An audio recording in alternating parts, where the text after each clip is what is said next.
Man, I love that dude. It's a good intro. I like watching it too, man. I really enjoy it. I even really enjoy that damn awesome logo thumbnail at the end too. Yeah. I had to let it play out. I'm growing to like that music more too, man. I told you it was a good music choice. I didn't say it wasn't. I just, you know what I'm saying? I know. I wanted something. I tried so many other songs. I've never had to do so many cuts of a damn intro as I had for Dylan. I'm sure, man. So, but what did we go with? The original cut. So there you go. That's how it always is. But shout out to Mike for that awesome logo. But dude, Station. Good to be here and hanging with everyone. Got Two Gun in the house, Fable, Herminio, Mike. Shout out to Mike as always. Man, we got some good people here. Mad Mike. Travis. Travis is one of the first one. Dope Comics, my man right there. Coffee Girl Espresso guy. Man. Yep, I knew Travis was the first one here. Sam Fett. That's my boy right there. But, man, so this is going to be a fun one, bro. Because, dude, I know, I'm a huge fan of In Search of Darkness. So the way we're doing this top 80s list is kind of like that. Except, man. It's almost like we're ripping them off. Nah, our idea is better. I'm just kidding. But not even. Our idea is way harder because they're just picking... You know what I'm saying? Trying to put a top 10 or pick one movie from each year of the 80s, which literally I'd say all of them had gems. You know what I'm saying? All of them had a gem. Well, there are a couple of years where it's slim pickings, mostly 88 and 89. 88 and 89. There was one I noticed, yeah. We'll get to that obviously later on. I think it was 88. Yeah, I know what you mean. But yeah, so... each movie we pick will be from each year. So top 10, 80 through 89.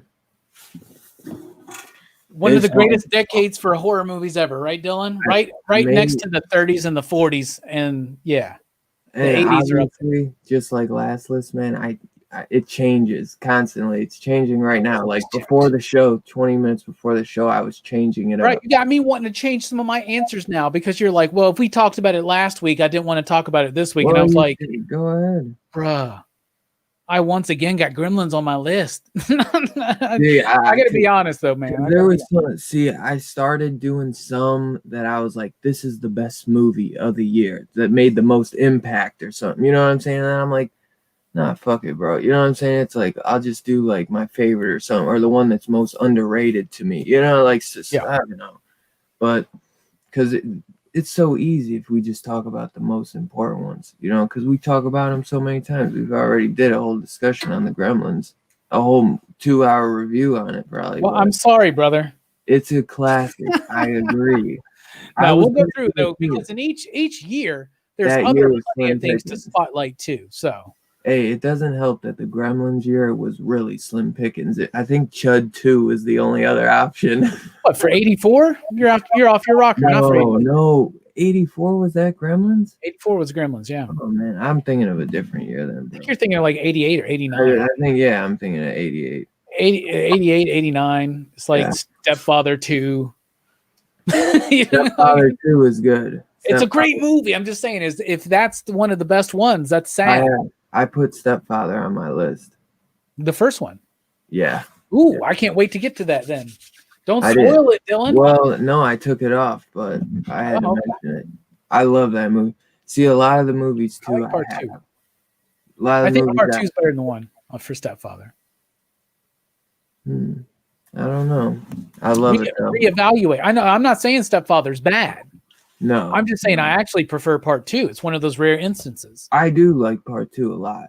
Oh, yeah. Trust me, man. I love Fright Night Part 2, bro. Actually, dude. Why can't I bring up Fright Night Part 2 every time we talk, Dylan, about horror? I like sequels. We could be like, tonight's all about Lon Chaney. And you'll be like, by the way, Fright Night 2. Dude, Evil Ed. Bro, I like sequels like better than like the originals a lot of times. Like certain ones, no, like, you know what I'm saying? Like Phantasm. The first is probably my favorite, but honestly, the second is the one I watch the most. You know what I mean? Great, yeah. And like Freddy versus Freddy, like I don't know about Freddy 2. I can't get behind you on that one. Dude, no, bro. He's so dope in that. But I'll tell you, I watched like 3 and 4. Growing up, I watched 3 and 4 the most. Yeah. But I do like 2. I've come around to 2 over the years. Trust me, growing up, I just thought it was goofy as hell, but I always thought that it was still dope shit going on, you know? And now now it's like a cult to me. It's a cult classic. I highly recommend, because dude, then that gay shit, man, like it doesn't matter. Like it's just a movie. No, that doesn't matter at all. I mean, I think that's a legitimate exploration. Actually, the dance scene and everything. Like I think that's the opening nightmare sequence is really, really dope. You know, like with the school bus and all that stuff. That's really cool. That's like that scared the hell out of me when I was a kid, Dylan. Exactly. It has some of the scariest routines. I'll tell you too. Another reason why I really like it. I just am a big fan of Robert Russler too. You know, from Weird Science, Vamp. Robert Russler was in a lot of cool movies, you know, and he was like that kid that you're always like, man, you know, he's just like that badass dude, you know, he was always that cool dude you want to be like friends with. I felt like it when you watched him in a movie. Yeah. But yeah, man, there's some good ones, bro. I wish you'd watch part 2. I gotta figure out a way I can maybe like burn it or something, man, so that we can review part 1 and part 2 in Search of Darkness. Well, now that part 2 is out physically to you guys who backed it, right? Maybe I finally just got it because of COVID. I was supposed to have it in December. So hopefully we should somehow get a hold of it soon. I'm sure they're going to reach a deal with Shudder again or something like that. So. No, they said that this one's exclusive because they want it only to the backers. That's why I was telling people to get on it. Because I was like, if you like the first one, and when you bought it, you could buy the first one for $15. I had to buy the first one online, and bro, it was slim pickings. Like I got lucky as hell because there wasn't that many on the site. It might be better now, but when I got it, it wasn't really known at all. So there was like 2 of them, and they were all like over $100, and I was like, fuck that, bro, not for just the Blu-ray. And I had already watched it like online. And I found one for like $40 with the poster and the pin and the like card. It was missing one poster, I found out, and I didn't get the digital code, but I got it for $40. And if I would have waited, I would have got it for $15 when I bought part 2. I was thinking about buying a second copy of part 1, honestly, but I was like, why? It's a weird stretch, right? Yeah, I'm hoping they do a part 3 though. But because I could have maybe in the future flipped it or gave it to my brother, but yeah, I want to watch part 2, man. I'm kind of we'll figure something out, Dylan. Yeah, maybe me and Mike will drive up there and we'll just watch it, and then we'll come back down. Well, I'm gonna figure out how I can get it to you. It's because the only way. Just send me your Blu-ray. I'll watch it. I'll send it back. Dude, it came from FedEx, bro, and it came all screwed up because I was gonna show it, but for the show and tell, but I'm gonna wait. But nice. The hey, SoFlo Jim and God Tank, what's up, my dog? Yo, my dog God Tank been getting into the NECAs, bro. Yeah, he has. Dude. It's a dangerous road, man. It's a dangerous road. Them suckers are awesome, bro. I am very fortunate. Most of mine have been gifted. Oh, dude, thank God for Jim, bro. I mean, I had a good amount. I had a decent amount, but dude, SoFlo Jim hooked me the hell up. Yo, this shit, I love this figure, bro. I love it. He can't really move that much, which kind of pisses me off, though. He's not really he's got like padding in his arms. Yeah. And he really don't move that well, bro. Like, it's hard and he doesn't stand for shit. Well, some of them don't stand for shit, and some of them don't move for shit, but they do pose very well in the positions they're meant for, right? But I'm going to get a pack of stands eventually, because you can get a pack of stands for like $10. Yeah, they're very helpful. I have stands on all my NECAs. Do you? For Pinhead, it's essential. Oh, see, the thing is, I have them like backed up against. See, they're like standing up against everything. Otherwise, they wouldn't. Yeah, so that's the only reason. But yeah, bro, I love the NECAs, man, and that's why I'm like, I don't really care about Funkos anymore. I'm gonna get some horror ones every now and then, but I'm probably I gotta get rid of some of my Funkos for real, like. Because I like the figures, man, and the Funkos, man. And I need room for Blu-rays. Yeah, because all you got behind you is Funkos right now, man. Yeah. It's not as much as you probably think. I mean, but there's a lot of figures back there, too. I don't know. See, that's the thing. You can't see the figures over all the damn Funkos.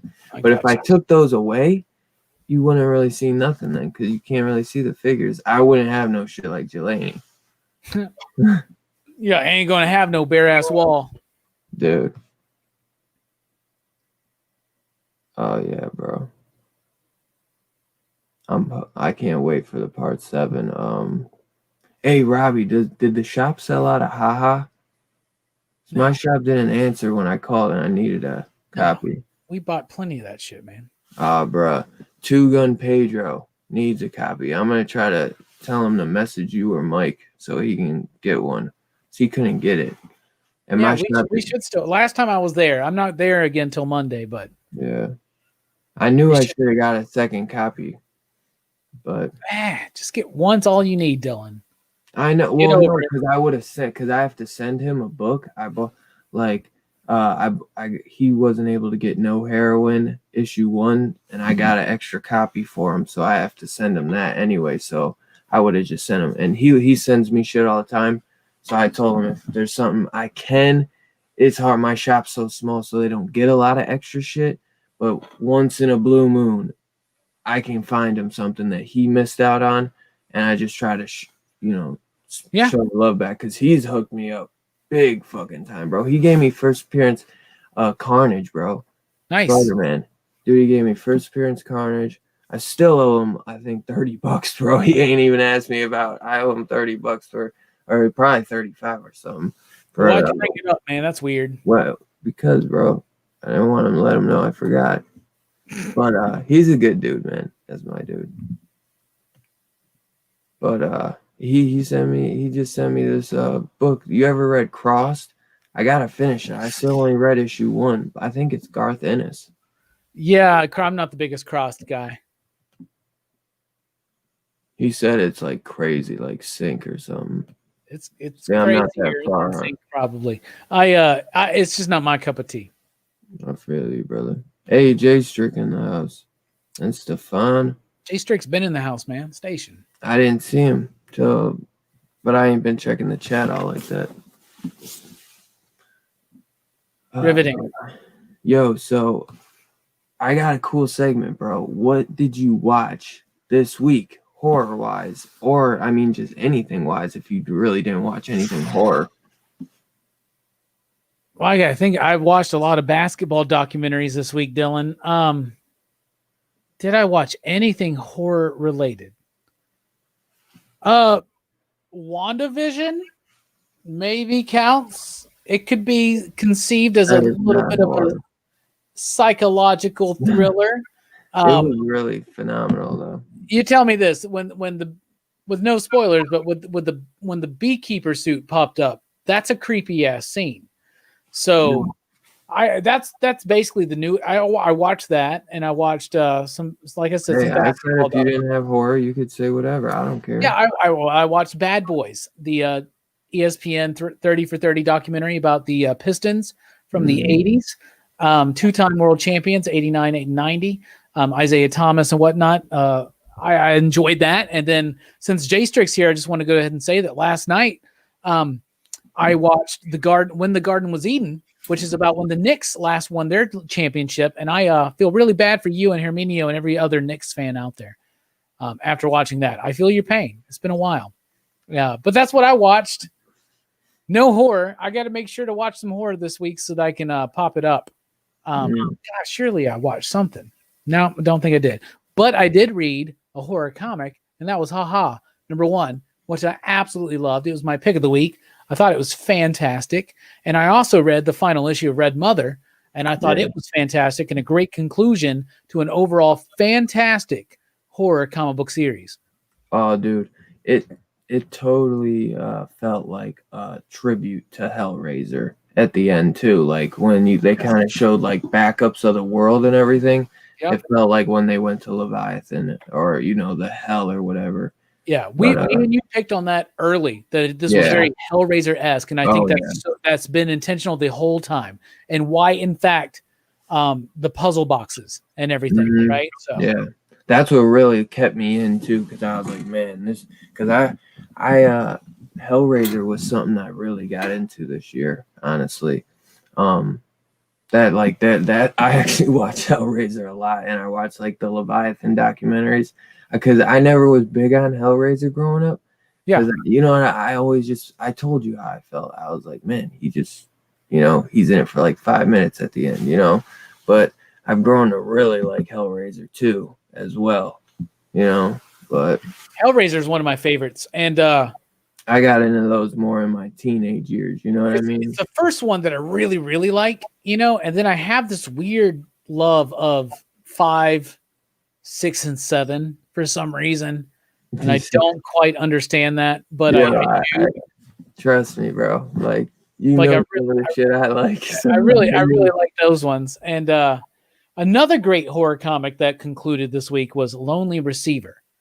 Lonely Receiver #5. Yet, but I got it. Yeah, it's a resolution issue. Like the whole thing is about resolution through the emotional nature of the story, and I thought it was genius.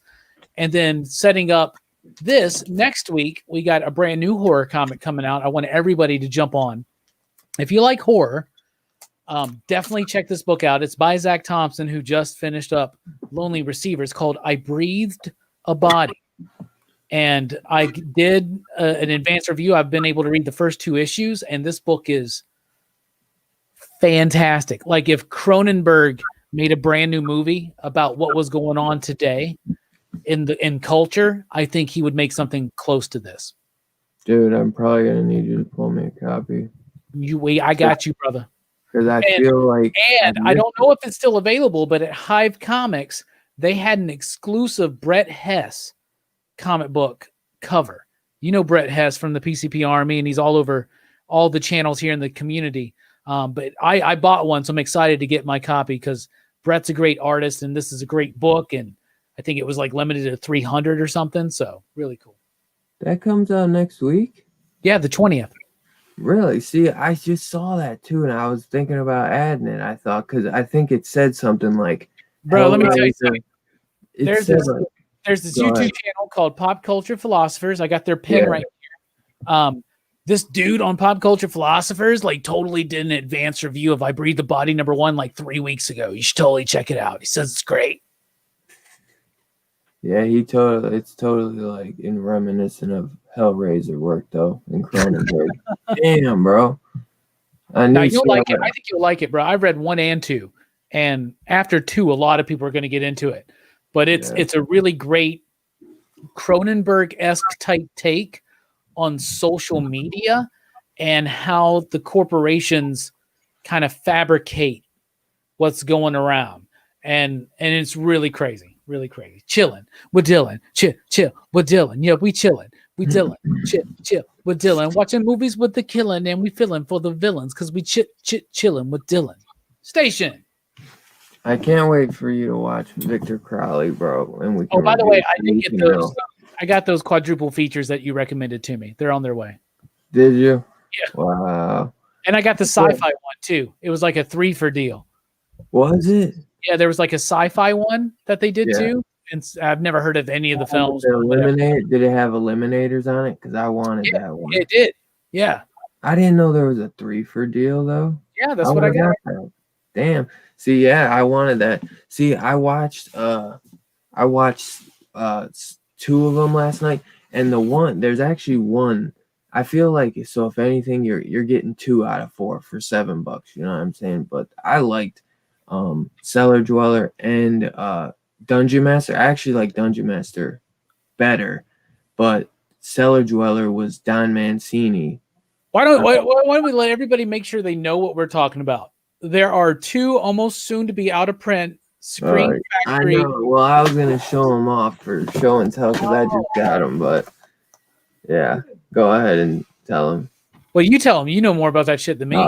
Well, yeah, just these. You were the one that told me like you got to get these. You got to get them right now. Bill Paxton's on one of them. And honestly, when you said Bill Paxton, I was like, okay, add to cart. Well, because I think MGM got bought out or something with that Disney deal.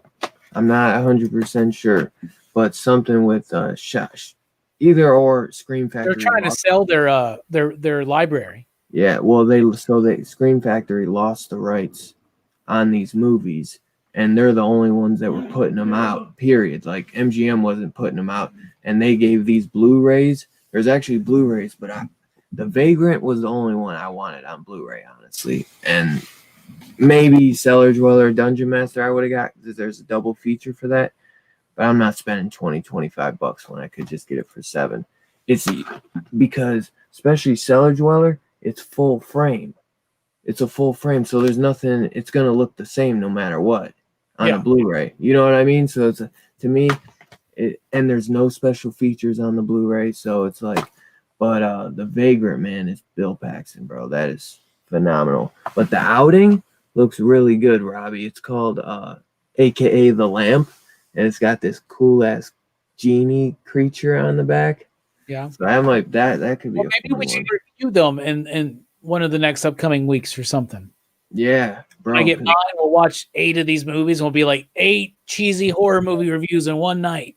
Yeah, dude. I mean, $7, bro, for some cool movies that are going out of print. Because, like I was saying too, The Cellar Dweller is like a creature feature movie that has Jeffrey Combs in it, and it's written by Don Mancini under the false name of Kit Dublow or something, Kit Dubois or something. He used like a fake name, the creator of Child's Play, aka Chucky. I know you know that. I don't know if anyone else would know. Well, this is why we do this show, Dylan. Chilling with Dylan. Directed. Dylan's horror you show. know who it's directed by too? The director of Jason Part 7, John Carl Buechler, bro. So nice. That's a cool one to have. You know what's her name from Vice Academy Part 3? Yeah. But The Vagrant is a good one. I don't know what you meant with Vice Academy. God, I missed her. That chick that you love from Part 7, man. Oh yeah. There's a movie on Vinegar Syndrome I was thinking about getting, and I forget what. There's some dirty movies on there, brother. By the way, I was looking. There's some dirty movies on there. I think I'm gonna just this is where the dirty movies are, and for some reason, Beastmaster is here. Have you ordered it yet? Because I'm debating that. I'm getting Beastmaster and Fade to Black. I just been debating them. I want to get both of those as well. Because my buddy Carl was telling me about Fade to Black, and Fade to Black is good. Which cover do you like better? Did you look at them? Yeah, I like the one with all the monster posters or whatever behind them. Or the Really? collage. I knew you were gonna like that. See, I like if you look, that one has a lot more still in stock than the other one. Because the other one's like the original poster, and I'm gonna get that one. I just like that one better though, is the thing. But it comes with a flip, so I could, I can still use that one. Yeah. And so if you get that other case, you can just use the regular where he's eating the popcorn. So, but I'm hyped. Beastmaster, bro, that shit. Did you see? It's got the VFX. Yeah, I saw all of it, man. I want it. I want it so bad. The updated VFX, and then there's a commentary with Don Coscarelli and Joe Lynch. You know who Joe Lynch is? He directed. He directed Wrong Turn 2, which I know you love. Wrong Turn. Yeah, I've never seen part 2 though. Really? No. But, no, he also he does a lot of work with Adam Green, who does Hatchet. Okay. You know what you might have seen that he did? Mayhem. Nah.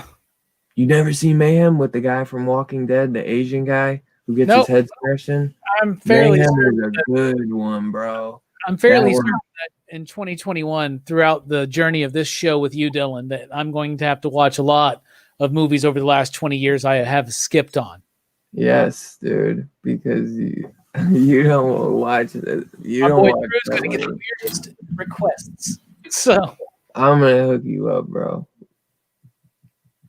Because there's some shit you've been missing out on, Brody. I'm telling you. Well, that's the journey we're on, Dylan. I just get in moods, bro, where like I can just watch like some goofy ass shit, bro, and then like I'll go watch like some serious like Phantom of the Opera.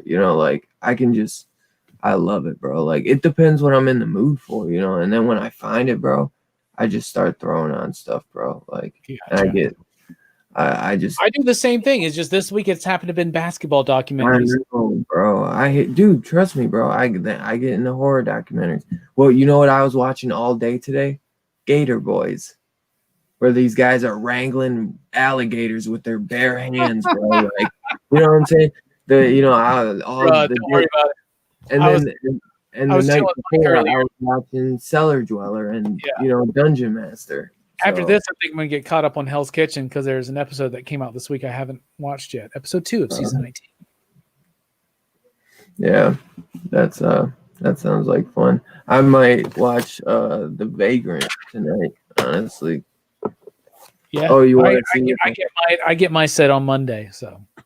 Oh, nice. I got some movies coming in tomorrow because I got and I'll show them for show and tell, but I got Chopping Mall. Nice. Oh, dude. Because it for some reason it's like hard. It's like it kind of was hard to find on Amazon, bro. Like really, it wasn't on Prime, and I had to go find. I found one, but it's like I think it's getting low, man. I feel like it's getting low. Like it's one I'm surprised hasn't gone out of print already. So, I just snagged up a copy for $20 before because it's always been there, man. Like I always go, it could be just a website, but I sold a book today, or a couple days ago, so I made like $45. So it's, you know what I'm saying? I was like, screw it. But Tremors, bro. Did you see my text about that? I responded back and I was like, I said, no, I haven't. What? What? You asked me if I saw it, and I was like, no, I haven't. You haven't seen Tremors? No, the Arrow release of it. Oh, yeah. No, but I was saying if you didn't want the Arrow released, you can get the first 6 for $10 on DVD. I don't know if you care if you want it on DVD or not. I'm not trying to hurt your feelings right now, but I don't like any of the Tremors movies. You wouldn't hurt my feelings, bro. It's okay. I love them, but you don't have to. Yeah, I know. I don't, and I think it's okay. I would love to revisit them with you, but I don't. I'm not going to like monster. You like monster movies, don't you? Like creature features. Some, not all. Hey, all you gotta say is, "Hey, I don't fuck with that." My band Scarface. You got the 4K Arrow release, my man. Like I would like to revisit Tremors. I would like to say the last time I saw Tremors was when I was very pretentious and snotty. I think they're PG-13, most of them. So, bro, like, trust me, bro. I know you should revisit them, but I get it, bro. Well, I was just saying you can get them. Be like, hey, man, on this random week we're gonna do Tremors. Well, then I'll watch them. And now you can get them for $10, all of them, except for the last one. And the last one, I don't like. I don't like the last one because they pull some bullshit. But I got a question for you, Dylan. Yeah. What's new in horror this week? Man. Oh yeah. Dude. So that if anyone, which I know most awesome dudes are fans of Nicolas Cage, the man just had a movie debut its trailer. I don't know, it might have had a teaser trailer a couple months ago, but this is the full trailer. Willy's Wonderland, bro. And this shit looks funny as hell. Like, not really funny, but just like fun as hell, where Nicolas Cage is just like beating the shit out of like Chuck E. Cheese puppets and shit that have somehow gone evil or something. I don't know. Like, I honestly kind of want to play the trailer. But you should. You think I should? You should not. No, wow, they give it. I'm sure they flag it. I did that one time with the Batman trailer, and they almost pulled me down immediately. Really? Well, it's really like I got a notification immediately. Don't even play the trailer. Just tell people to watch the trailer. I watched it, and it looks great. It's Nicolas Cage versus Chuck E. Cheese Showbiz Pizza Monsters. Like, yeah, it looks wild. It looks, like you said, fun. That's the key word there. Doesn't look like it's going to be super, super scary, but it looks like it's going to have a lot of fun. Exactly. I thought it looked great. Thank you for the recommendation. Who knows? That at me. It's going to be low budget, though. I can tell. It's that, but the puppets are all animatronics. It's none of that CGI shit. So it's stuff like that is cool to me, you know, and I think it's going to be fun because I wish more movies did the animatronics, you know, like. I agree. I don't get why they don't. But that Nicolas Cage, man, he's gonna put on a show no matter what. And if you watch the trailer, man, like he just snaps this broomstick like one of these, like it looks like an ostrich, like, you know, like animatronic type thing, creepy looking thing, like tries to sneak up on him, and you think he's about to scare the shit out of Nicolas Cage. And Nicolas Cage just turns around, snaps her broomstick, and just goes just mollywops him, bro. And as soon as it happened, I told Robbie, I just couldn't help but start chuckling my ass off because it was just so funny. Like, so I look forward to it. It comes on digital or on demand early next month. So nice. Be something we watch at home, and we gonna review it. We gonna review it. We gonna review it. We gonna review it. Nicolas Cage shit. Nicolas Cage shit. We gonna review it. We gonna review that shit, dog. The retro's on the move. But yeah, that was about it. I wish there was more horror news going on, man. Like, I wish. That's why I really like that Horror Hound magazine. That I seen Fangoria is like $20 fucking for their magazine. And I hear it's garbage, and I hear it's like the magazine is just not good, and that sucks. It's sad as hell to say that Fangoria is not up to par, but Horror Hound is doing some really cool shit, showing us what is coming out. Like, so, dude, if you're a horror fan, that's like the ideal underground, because Fangoria is just telling us about the Blumhouse shit nowadays. You know what I'm saying?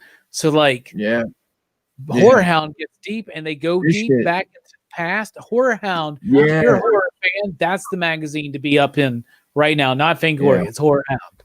And Scream. Scream's really good too. Yeah. I was going to get that too in my shop. I ordered a copy of Scream too, because they had like a cool issue, and I think Horror Hound has an annual issue and then one more coming out. So I hope I get both of those, because they're supposed the Invisible Man issue was supposed to be a Halloween Kills issue, actually, I believe. But because of COVID and it not coming out, they had to pull it back. So I think that's why they just did the Invisible Man, something, you know, like a remembrance thing, which was still awesome. I absolutely love that cover. Did I ever show you this one I got? My shop had it, and the second I saw it, I had to get it, bro. Oh, nice. Isn't that incredible? That's cool, man. I love, like, growing up, Jaws was one of my favorites, and it's probably one of my mom's all-time favorite movies, and this cover was just incredible.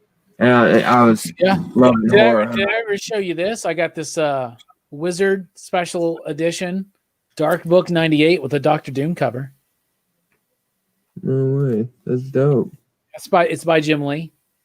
Is it? Yeah, I was gonna say it looks like it. I think I might have one Wizard magazine, but this is a Wizard special publication, brother. Yeah. What does that mean? Nothing. I'm just weird stretching on you, man. I know I'm trying to entertain J Strick right now. Isn't this Monsters dope too, though? That's a nice cover. It's not. It's a dope cover, but the magazine is even cooler, bro. It has some cool shit in there. They usually do. Hey, so practice long enough. I gotta go take a whiz, man. I'll be right back. Oh my god! Again with the whizzes. I'm actually surprised he hasn't gone piss already 3 times. TK, my brother, what's up, bro? Good to see you, as always. Hey, give me 1 second. Chilling like a villain. I know, ice cream filling.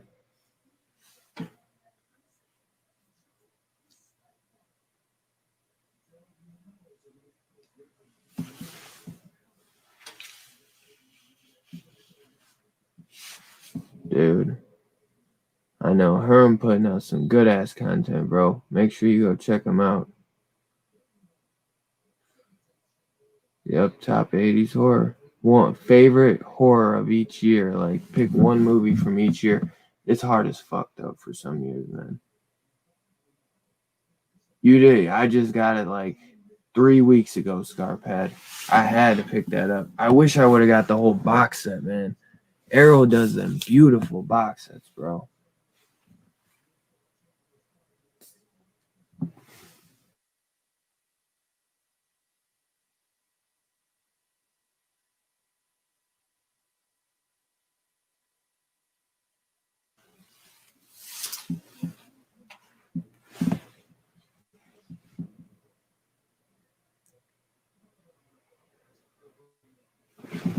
Yeah, definitely go check out her menu. It's retarded. I bet you can't even you still can't check on people's accounts straight from the chat.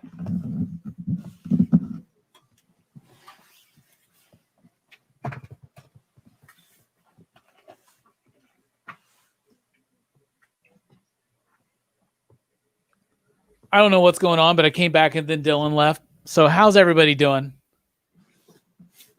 Scarpad just got the Arrow special edition of the stuff. I think that's awesome. I still haven't seen that movie. We're going to watch that. One things that we're going to cover here on Dylan's Horror Show. I got it because I love it. Well, it's on Amazon Prime, so I'll watch it there.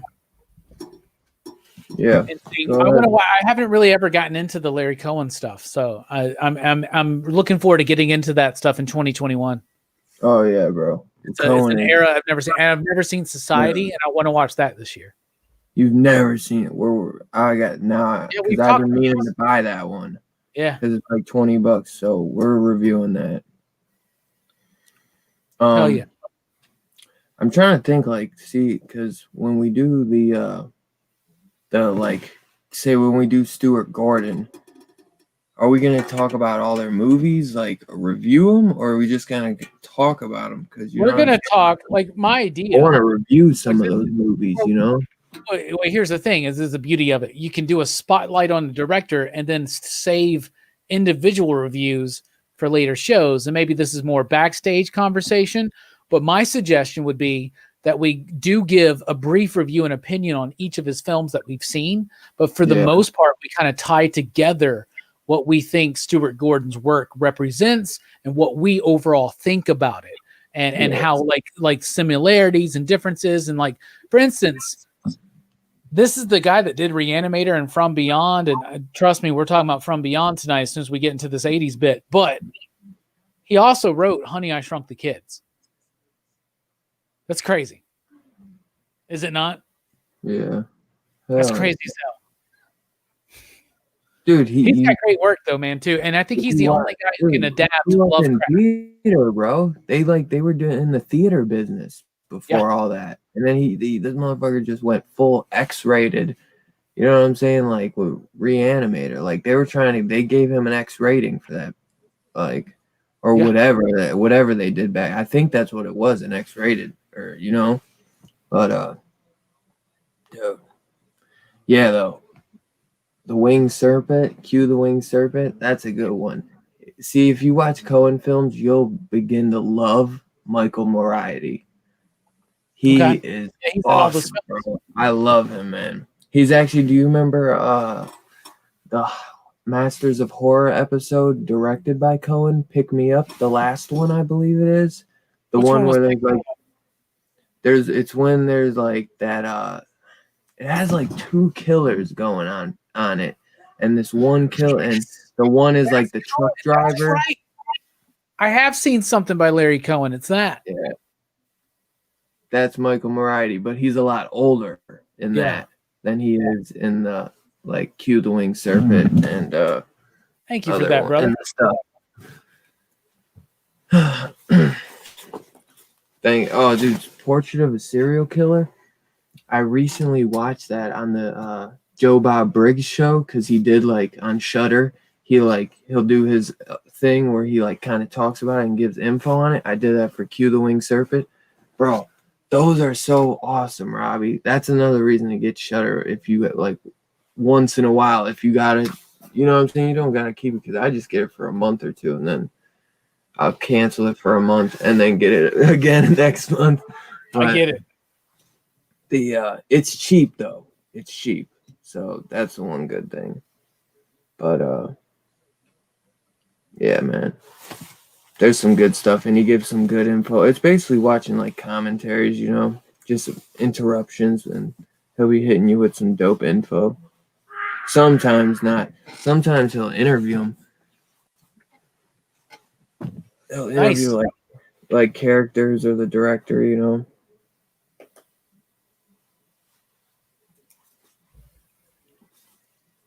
I'll check it out one day. One day, bro. There's so much to watch, bro. You can never be totally caught up. But have you seen Portrait of a Serial Killer? Stop pulling that Frozen shit on me. Yeah, bro. I have one time, but it was a while ago. But I remember liking it. It's got I can't remember his name, but forget it. But oh, you know what I meant to tell you about The Vagrant, Robbie? You know who else is in it besides Bill Paxton? Michael Ironside from Scanners. Oh, cool. Yeah, nice. Yeah. You'll enjoy that. He plays like this freaking cracked out cop, like giving Paxton like just on his ass about everything. It's so funny. That's cool. That sounds cool. You know what's funny? I didn't get really into the trauma stuff, like some of it, but like you like Toxic Avenger? I like Toxic Avenger, but I've never really gone beyond that, to be honest with you. I had friends that were into it. Like most of my friends in the early 2000s, I knew a lot of people that were into like the local like punk scene, and they watched a lot of that stuff. So I've been around it, but the only one I've really actually watched all the way through was Toxic Avenger, which I thought was cool. But I was a big fan of Toxic Crusaders. That was more my thing. The Playmates action figure line, the animated series, yeah. Oh, nice. I know James Gunn did. Somewhere I have like an old James Gunn film that he did, and what was it? Like he did a lot of his early work with Trauma, Like a Was, lot. it, was Rock and Roll High School a trauma film? I honestly am not sure. It might have been. Go ahead, man. But it's something to get. Maybe something to dive into one day. You know what I watched at work? Work, Opera, and it was freaking awesome, bro. Dario Argento. By the way, I don't think rock and roll. Yeah, it's not a trauma film. Opera is great, bruh. The eye thing in Opera. Oh my goodness. Dude, the underwater scene. Yeah. That shit is crazy, man. I was trying to watch The Beyond, but I haven't gotten to finish it, so I'm gonna like rewatch it. Fulci? Yeah. Yeah. I've been like going back and forth from like Argento to Fulci to Bava, or Oh, you get into the Italian horror, my friend. I've been trying to, but I gotta be in the mood sometimes. I feel for it to like because I want to enjoy it. You know what I'm saying? Because it's so fucking artsy and pretentious at times, but I love that. That's the thing, and I want to enjoy it. So like I'm trying to like watch it and not like pick up my phone because some of it, dude, is so beautiful, bro. It's like these coked out Italian directors making the most beautiful fucking dude like misogynistic murders out there. It's crazy. It's so awkward too. And some of it's so beautifully awkward, like where they're just like they don't talk and they're just like walking through an aisle for like a minute straight. And then you know what I'm saying, like just doing like, and then like the way the camera moves and the usage of music, right? Oh my goodness, we're gonna get into some Italian. We're getting into some Italian. Living Dead music. I love it, man. There's some good shit, bro. Yes. Like I really love Demons, man. Like I love that double feature, man. That is such a good double feature, man. Like I would love to see Demons in a theater. Yeah. You know what I'm saying, bro? That would be cool. I want to see Demons and I want to see Popcorn both in a theater. Dude, I've been meaning to pick Popcorn up because I remember that movie, but I haven't seen it in years. I don't remember nothing about it, but I remember that picture. I remember renting that because that picture you rent that just for the poster, just for that poster. That's how it was back in those days, right? It's on Amazon. Yes, that's why I rented Jack Frost, all that shit, bro. Those covers, man. And the highlight of those covers. That's the 80s, you know, and that's why we're talking about 80s horror tonight, because they knew how to appeal to us. And I think what separates 80s horror from a lot of the other genres is that VHS, the video store market, Dylan, and the way that they were able to captivate young people like us. Even, you know, I'm a little bit older than you. Other people are older than me. Other people are younger than us, but we all are captivated by these movies, and most of their legacy started with how enticing those covers on those VHSs were, right? Dude, I got The Crow, and I almost want to grab them because they're like The Crow and the Halloween 6, and they're like slip covers, but they look like VHS, like retro, and then they have like the stickers on it that say like past due or something, or like 25 cents, like you would rent it from the video store. Oh my God, like that, because I remember, like I know I'm still young, but I grew up in the 90s, and I had VHS for a long time, and plus once that DVD came out, I had VHS, and I didn't switch to DVD for a few years, like plus because you didn't have the money for it, you know what I'm saying, like so by the time DVD was out, you know, it was out for quite a few years, I'd say. I don't know how many, maybe not really long, but a few, you know, maybe 3 to 5 years at least, until prices dumbed down, or, you know, my dad got a promotion or something, you know, I don't know. But I love VHSs, man. I still got some, but I got a VHS player. I wish I would have kept one of my square TVs because they look better on the square TVs. That's the only way to watch them. I love it. You can't watch them on flat screens, bro. You can't hook up because I tried to hook up a VHS to a flat screen. Why do you even have a VCR anymore, man? bro. I just Like, because you got porns you don't want to get rid of. Like, you can transfer that shit over. No, I don't. The only VHSs I have are like a few horror ones, like I'm just the messing with you, man. Wolfman, the They're cool Uni- collectible pieces, man. I They have really the are. Universal ones that my grandpa that were my grandpa's motherfucker. So you know Yeah, how that go. I'm But weird stretching with you, man. I'm just messing I with you, gotta man. get I gotta get rid of some of the stuff, I man. want to get a 'Cause I square got TV too so much. I can get an Atari 2600. So I feel Yeah. you. Well, I guess if you want, because you're done talking, we'll just start on our list. Trying to I was weird just we're stretch me. almost an hour into the show. I'm just trying to get us into the I 80s know. vibe. Get Well, it? Did you maybe see the we push were there, going. Dylan? Did you see the push? I already seen If it. if I'm here to be a mentor and a co-host, I'm just trying to push you. Like, hey, man, All right. How let's are we get. going from 80 up or 9 up? 9 up or 0 up? 9 down? I think we should start with 1980, brother. Don't You you? think so? The first Yep. year of the 80s? I think so. Yep. Go ahead. Oh, me? Yep. You're the Just guest. put it on me. Okay. Oh, I'm You the are the guest, brother. I Dylan. I'm a gentleman. I'm Italian, bro. I don't play. He's weird stretching because on my show I go first. In 1980, I looked at the list and there's some great films. We were talking about Italian horror. We have City of the Living Dead. There's some great films in 1980. But if I have to pick one, it's The Shining.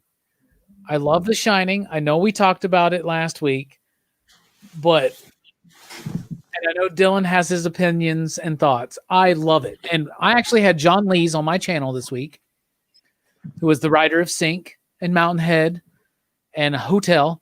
And he's a big Stephen King fan and he's a big Kubrick fan. And I asked him about it.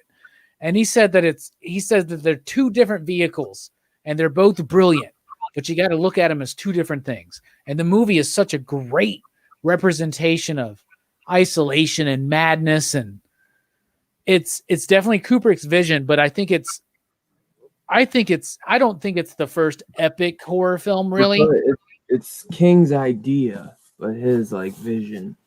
Exactly. And what he was saying was that the book accomplishes one thing and the movie accomplishes something completely different.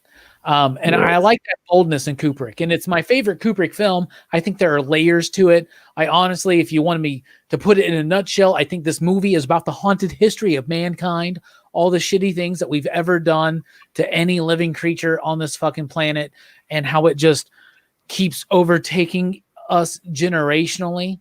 The sins of the father, that idea. So it is about the Holocaust. It's about the Native American Trail of Tears. It's about all of that. It's about all the haunted, because that's what a ghost story represents, is the haunting of the past and the subtextual relevance of that.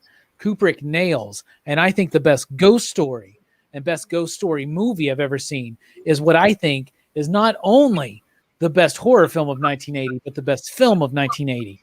And it's Stanley Kubrick's The Shining. Hey, brother. I think that movie, man, that was great. That movie deserves a lot of credit, I'll tell you, man, because that movie gave horror like a push through the gate, like a free market to do a lot of crazy shit, because that movie showed that horror could be, artistic, and it could be a great movie, So that movie really gave horror its name. Movies like Shining, Exorcist, that really, shocked like everybody, where, it's not like just like a group of people where it's like all us horror fans clammed over. It's like everybody was shocked when they saw that movie, no matter what they believed. That's one of those movies that just cinephiles can love and appreciate. Like people that aren't even into horror films. Yeah. Love that film. And then some people hate it. It's a very divisive film. Studied by film students. That movie gets studied. You know what I'm saying? Like, yeah. There's this whole thing about like you can even watch the movie if you take the movie and run it backwards, and take the movie and run it forwards, but at the same time, like there's supposed to be relevance in the imagery there, and like there's so many layers of just conspiracy theory around it. Even the idea that this is The Shining is meant to be Kubrick's confession that he helped fake the moon landing. Like that's like, I love a movie that I can talk about for literally decades, and that's what it is. Oh, exactly. And it is literally haunting with the music and the way it's shot and the labyrinthian nature of the hotel as well as the actual labyrinth. I love it, and how that relates to the madness of the mind, and just navigating your own mental space is very. The Shining to me is just layers above. I hear you, bro. That's a Now good I wonder one. what you think. What's your pick for 1980? That's a hard one to top. It's a hard one to top, but You asked me to go first, bro. I was trying to make sure because it's a weird one, but obviously too. When I say the movies I did, like we've already talked about, C2 Gun adds The Thing and shit. Like these are movies that I might have choose something different like last week, but we talked about that movie already, so I'd rather choose something else because there's so many movies I love, but John Carpenter's The Fog is Nice. one of the best, man. One of the best just ghost stories. I absolutely love this movie. I love the cinematography by Dean Cundy. Is that dude, like when John Carpenter and Dean Cundy are on a movie, it's like just sit down, shut up, and pay attention. You know what I'm saying? Like this movie is so good. I love it. I know some people don't like it, but Tom Atkins, bro. I love anything Tom Atkins is, man. Like it's just he kills it, man. And this is one I actually grew up because it was one that it didn't have like crazy profanity and nudity, so my mom would let me watch this all the time. So this was always a fun one. To it too. It's a ghost story. Exactly. And it's got Carpenter's best scores. And then it feels like a Stephen King movie because they're all like on this like small town island, I think in I don't know where does it say? It's an Antonio Bay. It's like a sleepy seaside village, and it's like it just feels isolated,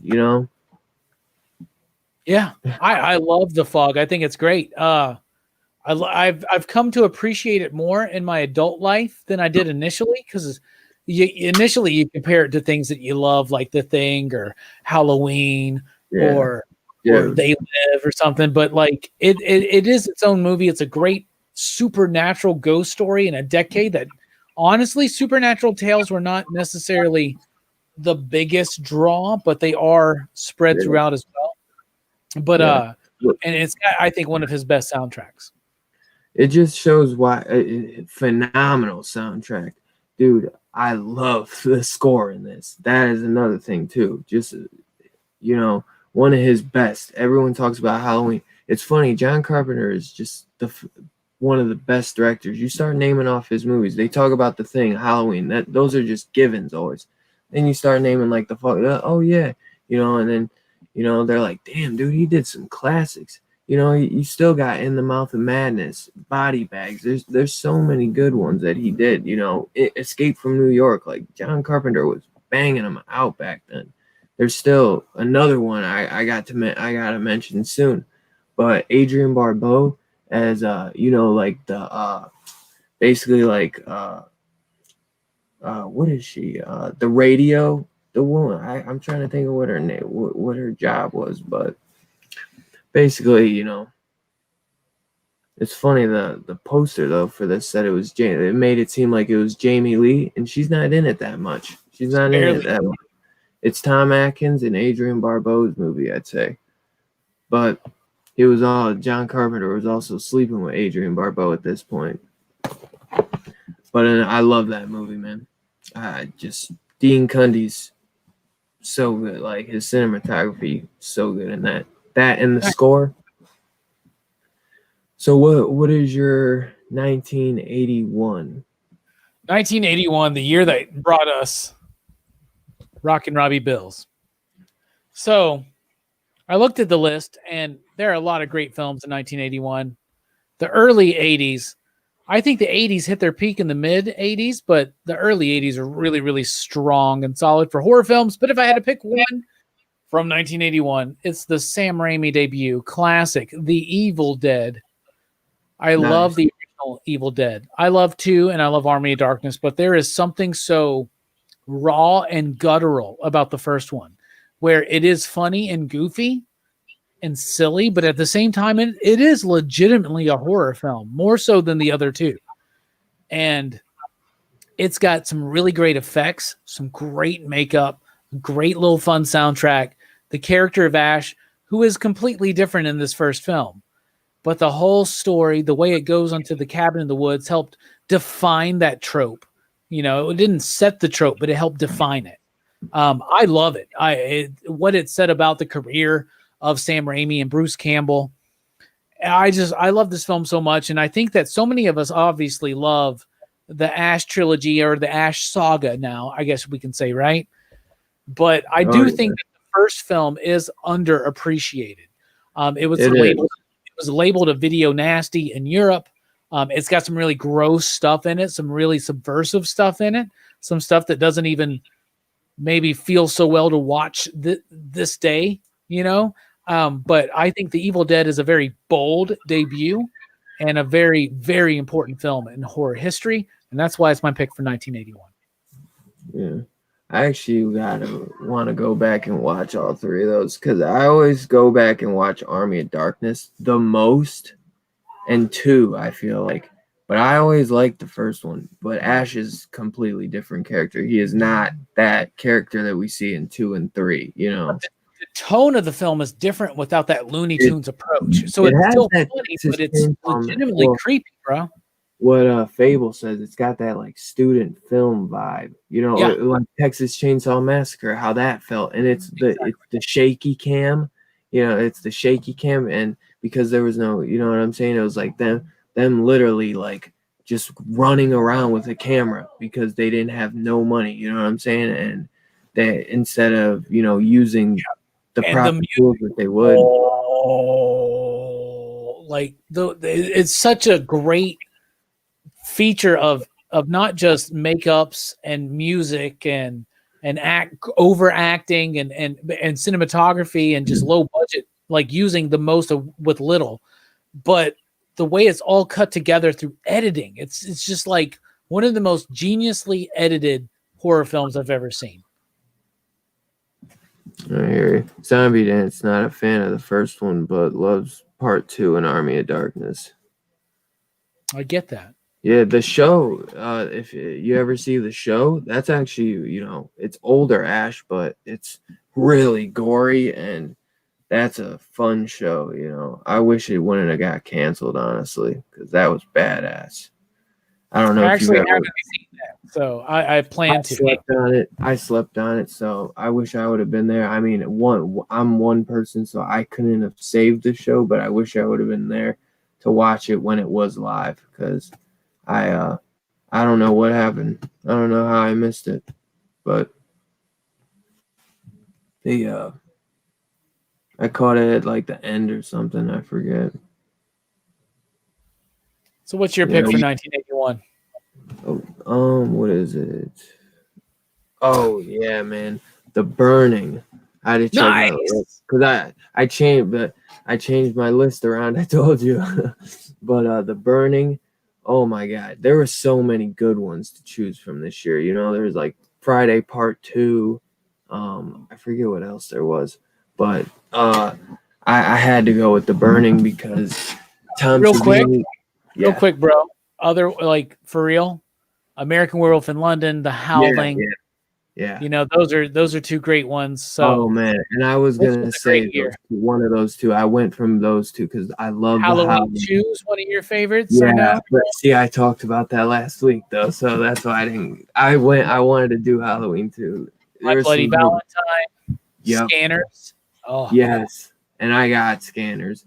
I just recently got the Blu-ray, man. I was so happy to get that, man. Like, I was so happy I found that. Tell us, brother. You win that weird stretch. Dude, but I told you where you could find it.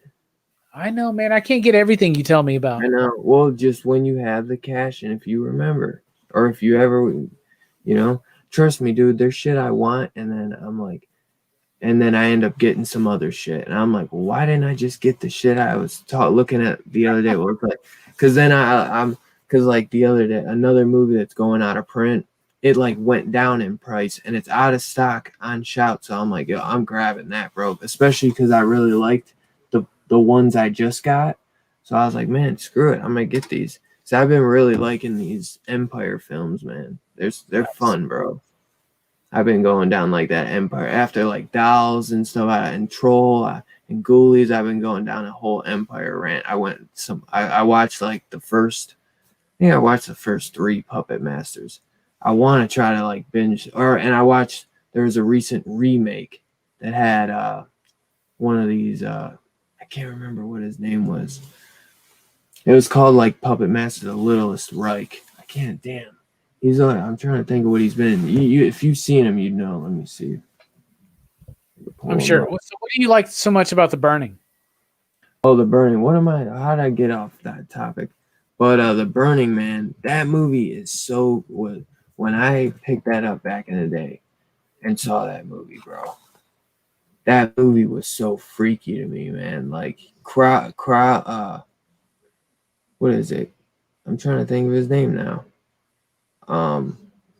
But the guy that gets burned and he's using them hedge clippers or whatever. Yeah, he's like the cook or whatever, right? Or the caretaker or something. Yeah, he was like one of the, I forget what he was, like some of the maintenance guy or something, kind of caretaker guy, like Robbie said. Man, and he gets all burnt up and deformed, like, because Tom Savini had left part 1 of Friday and didn't go on to part 2 of Friday the 13th. He went to go work on The Burning, and a lot of people would like. That's why a lot of people didn't watch this movie back then, because they were saying it was like part 2 of Friday. This movie is just incredible, man. It's got the Seinfeld guy. Do you remember what his name is? Jason Alexander. Jason Alexander. It's got a young Jason Alexander with hair on the top of his head. With hair. Yeah, man. And this movie it's one of those camp films, but it has practical effects from Tom Savini, and they're just so crazy, and that's one that I have a lot of fun with. Those camp ones, though, like you could go through a whole binge on all those camp movies that they got nowadays. Not even if you left out Friday the 13th, there's just so many camp films, like horror wise, it's ridiculous. But there's some good ones. There's some good ones. And The Burning is one of the good ones. So. I really like, and over the years, like I'd go back to it, and I just enjoy it more and more. It's just I can never look at hedge clippers the same way. You can't. When I got part 5 Roy, that was a big reason why. Like the way I have him posed, the hedge clippers are like down. Like, yeah, I don't remember if when I showed it to you, I got the hedge clippers like that. Yeah. I was so excited when I was like, that's in your intro, that scene. You notice? Yeah. That's awesome. I just wish I had the Blu-ray, man. I don't got it yet. I'm gonna though. I do. Yes, you do. I won that one. I won that weird stretch, Dylan. Yep. What's the score, J-Strick? I'm just kidding. What's next? 82? Yes, sir. Oh my goodness. So 1982, I legitimately think is the greatest year in cinema history. One of my absolute favorite films of all time was made in 1982. It's Blade Runner. So many great films came out of 1982. So many great horror films came out of 1982. Yeah. But one of the best films of 1982 is also one of the greatest horror films of all time. I talked about it last week. I'll talk about it again. It's John Carpenter's The Thing. Great performances, atmospheric as hell. That feeling and that's completely encaptured of isolation and distrust. Kurt Russell, Keith David, just fantastic performances, really suspenseful. I think it's Carpenter's best film.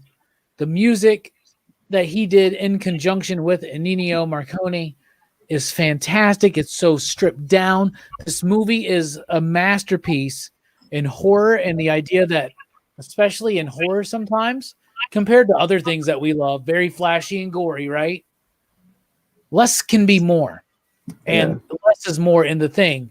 But at the same time, at certain appropriate times, more is more. Do you get what I'm saying? So for a movie that's so known for crazy, grotesque creature effects, it's also a very subtle and wonderfully paced film. I think it's absolutely amazing. The Thing is my pick for 1982. What did it do? As Stuart Gordon would say, more is more. You know what I'm saying? So yes, more is you more. are totally right. But dude, you already know how I feel about this movie. I absolutely love this film. It's one of my all-time favorites. I had to get I was sitting on buying the regular $10, like $5 or $10 Blu-ray that they got, and I've been holding out on it because it was always on Prime to watch for free, and I think I own it on digital anyways or something. But I was like, as soon as I found that Scream Factory went back in stock, so I wish I got the Steel book. I jumped on that, man, for that deal for $20, man. And it's got so many special features. That's the way to have it, man. I'm so happy to at least get that, man. Like, I love that film, man. Rob Bottin, just slaying it, bro. Just in the workshop, killing it, man. Those effects were so incredible. Probably, besides, I say, The Fly, those were two of the best films, special effects wise, just game changing wise. Like, the shit they did was fantastic. Yeah, I agree, sir. Yeah, man, some good ones. I thought you were gonna say Wes Craven's Swamp Thing, so I totally dropped the ball on that. Dude, that's the worst Wes Craven film out there, and I'm including Vampire in Brooklyn. I'm totally joking. So yeah, dude, there were some great ones. I wasn't gonna say Creep Show because I already talked about that last week, but we already know I love that movie. So that was a great one that you cannot forget. There also, we had Friday the 13th Part 3. We had Basket Case, which that's a fantastic one, bro. And Pieces.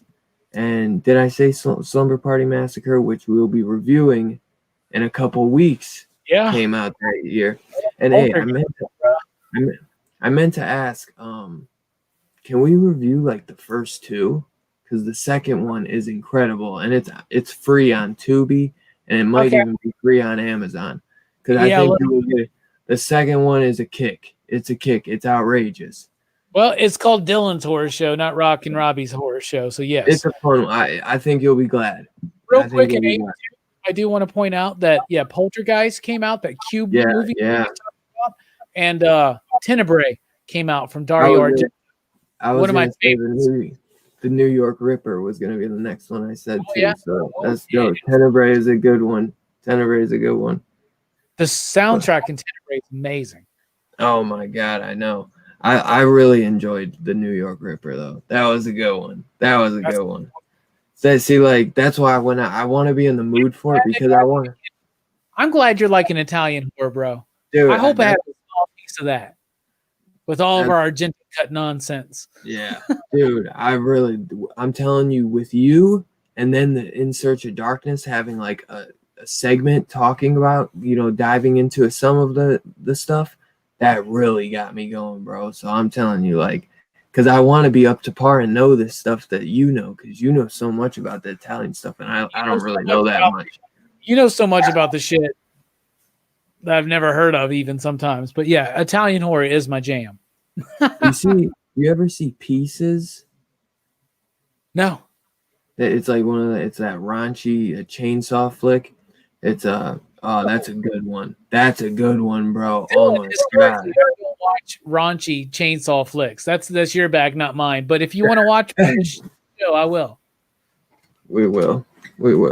So I'm totally. What was your you again. I can't remember. I'm coming to. I know because I had to talk about every film Yeah, but my movie. 82 is one of the greatest years for cinema, dude. Tommy Lee Wallace's Halloween 3, brother. Dude, Bro, I love this movie. Pumpkinhead is so good, man. I forget what year was that though. it's like 87, 88, something like that. Halloween 3, Tom Atkins in the poll list once again. I absolutely love this film. Totally got slept on back in the years, and I really wish we could have seen the John Carpenter Halloween anthology series. You know what I'm saying? This movie, Halloween, Michael Myers Halloween, was supposed to be a one shot, and then he was going to do a new Halloween movie every year, a one shot. And this is what went instead, but they forced him to do a sequel, and then he put this out as a third, which he should. I don't know why they did that, honestly. They needed to, especially, and then throw that little scene with Michael Myers, on the TV. But they should have just called this Season of the Witch, and I think it would have done better because this is a damn good horror flick. And if you're Irish, like, it's even cooler, I feel like. And it's another one of those kind of small town things. And just Tom Atkins, man, being awesome and pulling chicks left and right. Like just being a slob. Wow. That movie gives me like Wicker Man vibes, man, and I love it. Like the original Wicker Man, not Nicolas Cage. And I know we love Nicolas Cage here, friend of the show. No, but the original one all day. Come on. Dude. You're right, it's underappreciated, man. I love it's now it's finally found a cult base. Now it is officially a cult film. But every time I watch it, I just really think what could have been with that anthology series, because that would have been incredible. And I think that, like, I don't know what if you watch Body Bags, I don't think that, because those are like short films, but that was something with Showtime where he was going to be doing anthology. So that was still cool, but that didn't work either, I don't think. But I don't know what he was trying to do with that, but I still enjoy that. But man, such a good film. And it's the highlight of that year for me. Nice. That's a bold choice, and it's daring, and that's why I'm here, Dylan, because I respect you. Thank you, sir. Movie is incredibly underrated, and it is so good.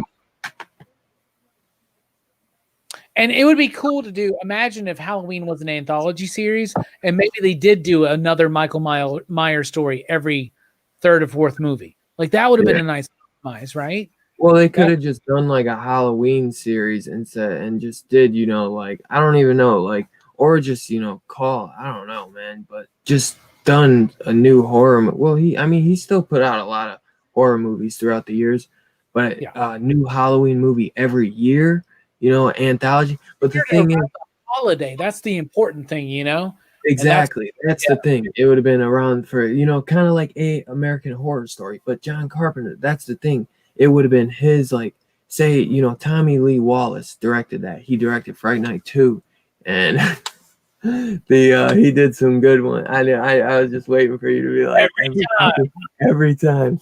But so, like, even if John Carpenter's writing the script or doing the the score, he's got, like, him and his boys are having a hand in it, and they all would do quality work. And you know what I'm saying is, like, back in the day, people would, like, work together, like, constantly for each movie. They keep bringing similar people back. A lot of John Carpenter movies, you'll notice he has a lot of the same cast come back, for different movies, because, you find good people, you want to keep working with them, and it shows in the movie, I think, too. So they're, man, just, I love it, man. I wish we could have seen it. I love Carpenter's work. I can't wait to complete my Carpenter collection. You got Big Trouble in Little China, didn't you? Yes, sir. Yeah, I gotta get that one, man. The PCP Army chose that as one of our movie reviews at the end of January. You're going to be on that show, right? I should be, because I do want to review that. I love that movie. You're on it, brother. All right, so what is the next year? Pussycats last night. What was that? So we missed you on Josie and the Oh, Pussycat. yeah, I know. Dylan's like, I'm not going to watch any of them. I'm not going to watch Josie and the Pussycats. No, not even that. And I'm not saying that because I've watched weird stuff. I just haven't been in the mood for that, to be honest. That's the thing, and it's just like I want to be like excited. I don't want to give you some break from the horror every once in a while, Dylan. Yeah. Well, It's no, good. I did. I told you I was watching Gator Boys today. Right, you're right. All right, so what are we? 1983, boss. 1983. So I initially wrote down Videodrome, right? Because Videodrome is a really great film. Yeah. By Cronenberg, starring James Woods, and it's just fantastic. But I really had to think about this, and literally within the last like 30 minutes, I've made the decision to give a shout out to Videodrome and mention Psycho 2. Because me and you have talked about this for a while, and we talked about it a little bit last week, but I'm a big Psycho fan, and I love the entire franchise, but to me, Psycho 2 is so well done. So they're taking advantage of one of the original monumental slasher films, Psycho, and now there's a slasher craze in the 80s. So first of all, I applaud somebody for maybe not an original idea to do a sequel to Psycho, but at least it wasn't set at a camp, which we had been getting all throughout these years. But and they got Anthony Perkins back too. And you get Perkins back, and you get a great script, and you get a really good exploration on the character, and the tragedy of Psycho 2 to me hits harder. Sorry for Norman. He's the victim. He's the victim. He's the victim. He's set up, and then everybody, because they have expected him to be this monster, even though he was innocent the entire time, when they get to the end, he becomes the monster. And I love Psycho 2, and it's got one of my favorite endings of an 80s horror film. There you go. My pick for 83 would be Psycho 2, after a very supremely honorable mention to Videodrome. Hell yeah, bro. Videodrome is a good one. That's a good one. Bro, it's just like because it's in the intro, but when he finds out who his real mother is and he kills her at the end, brother, that shocked the shit out of me the first time I ever saw that. And I VHS recorded it off of cable one night. Yeah. Oh, dude, I had a VHS copy of that one back in the day, bro. I love that. I had I forget, because I'd get these tapes where I could put I forget. I know I could at least fit 2 full movies on them, but I thought some of them I could fit more, but I'm pretty sure too. And I'd have double features and shit. Like I said, I can't remember. It's a Matrix thing, and he said if it ain't boobies and chainsaws, Dylan don't want it. Hells no. But yo, you gotta also shout out some other great ones like Sleepaway Camp and Cujo, The Hunger and Amityville 3D. The Hunger is not as big on me, but I think David Bowie's in that one. I like The Hunger. The Hunger, there's something about The Hunger that makes me question my sexuality, and I like that. So I like The Hunger. I really do. Tony Scott film. It's very sexy. It's a very stylish film. And David Bowie and Sarandon. Oh my God. Yeah. Not enough. I'm proud of you for mentioning that. Not enough people talk about that. It's a good film. It's an artistic film too. It's an artistic American film. Extremely artistic. You've seen Sleepaway Camp though, right? Of course. I own it, brother. Dude, I wish I owned part 2 and 3 so bad. I had part 2. I had part 2 on my list, but I took it off. But, 2's the first one I watched because of the cover. Because it had the Jason mask and the Freddy glove.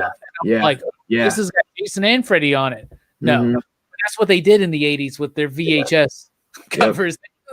Completely mislead you into what's in this film. But one film, man, it's funny. I'm on a John Carpenter roll. And Stephen King, brother. Christine, bro. I feel like one of the most underrated John Carpenter films. That just doesn't get the praise that it should, because this is a movie about an evil car and it works. It works. You know what I'm saying? Like, it's an awesome film. It's awesome. Like, and the characters in this are phenomenal. I absolutely love what is his name in this? Shit. Arnie Cunningham. Dude, he is just you feel like he's the total, nerd dweeb that has no friends, and then he just becomes like, he gets the girl, and then he's just pulling, you know what I'm saying? Like pulling chicks, like acting like some badass, like beating his dad up and shit. You know what I'm saying? Like thinking he's like cool and becoming an asshole, but this movie, man, like the effects too in the car are so good. No, Yeah.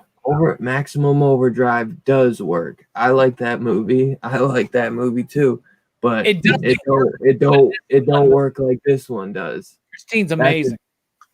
And Maximum Overdrive has a phenomenal soundtrack. I love the AC/DC soundtrack. So does Christine, though, but man. I was just gonna say, Christine's got a freaking John Carpenter soundtrack, though. I believe, right? Let me see. Yeah, that's him. Well, yeah, dude, because I actually would listen. I download all the horror soundtracks on my phone. I'll be listening to them, and Christine, I love the one for the score for the car, at least. That one is the best. I love the scene when the car gets beaten to shit and then it like pulls itself back together. And the way they filmed that was they just literally crushed this car and then did revert. But it looks so good, man. It's insane. I don't understand how it comes out that good. I just don't get it. I still don't, I see when they do it. I just still don't get it, man. Because like it's just so good. It makes 50s music scary, and there is something inherently scary to me about vintage music like that especially with a lot of reverb and echo really works. Like one of my favorite episodes of Buffy the Vampire Slayer. I know this is a weird stretch, but that's what me and Dylan do here on Dylan's Horror Show. But there's a Buffy episode in season 2. I think it's episode 20 or 21, but who cares? It's called I Only Have Eyes for You. And they use that song in a very poignant way for a great ghost story. Bruh, 50s music, old school music, it can be really, really scary if used right. And Christine does that very well. Man, I've been meaning to get Maximum Overdrive on that Vestron release. That Vestron release has just been so pricey, but I want it. It looks so awesome. I just don't know if I like Maximum Overdrive enough to own it. No, I like it enough to own it, but I just don't like it enough to spend $30. You know what I'm saying? But I do like it, and because I need to have it for my Stephen King collection, because I just love Stephen King. And dude, this is Stephen King and John Carpenter together, bro. That is so awesome.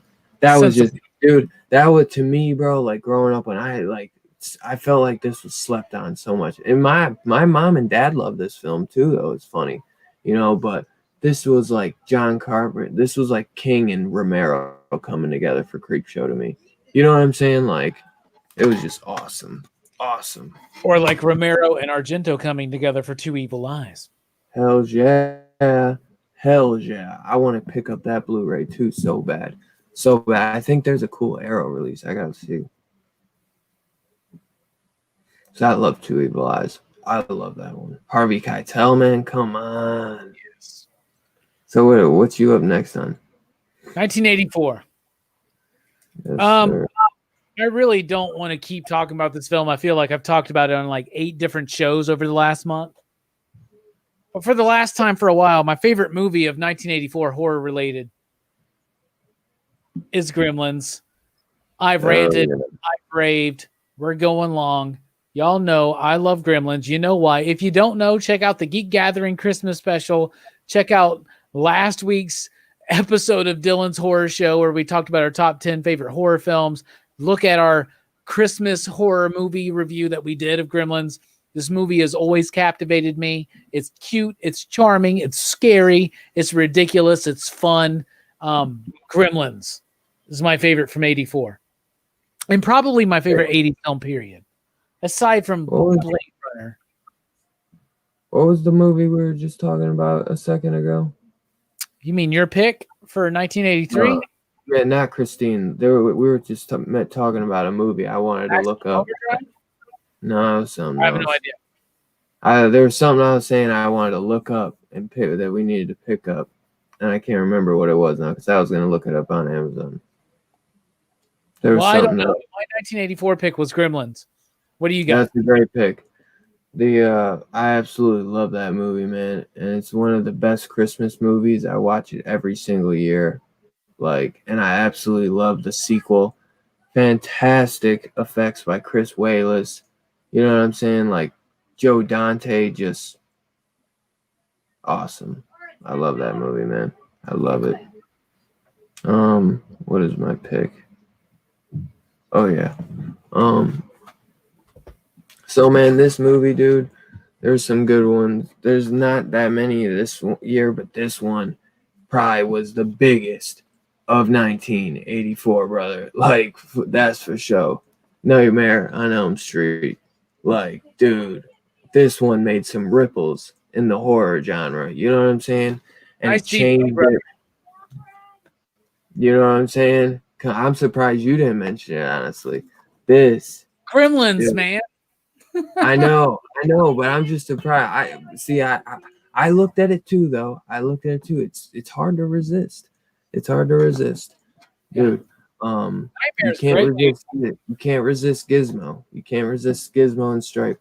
But Nightmare on Elm Street, Freddy, dude, this shit changed the rules. This shit was just awesome, man. Wes Craven at his best. It's hard for me to debate what I like better between Nightmare and Scream, but Nightmare, I think, would win out over Ghostface, honestly. In the end, he's scarier.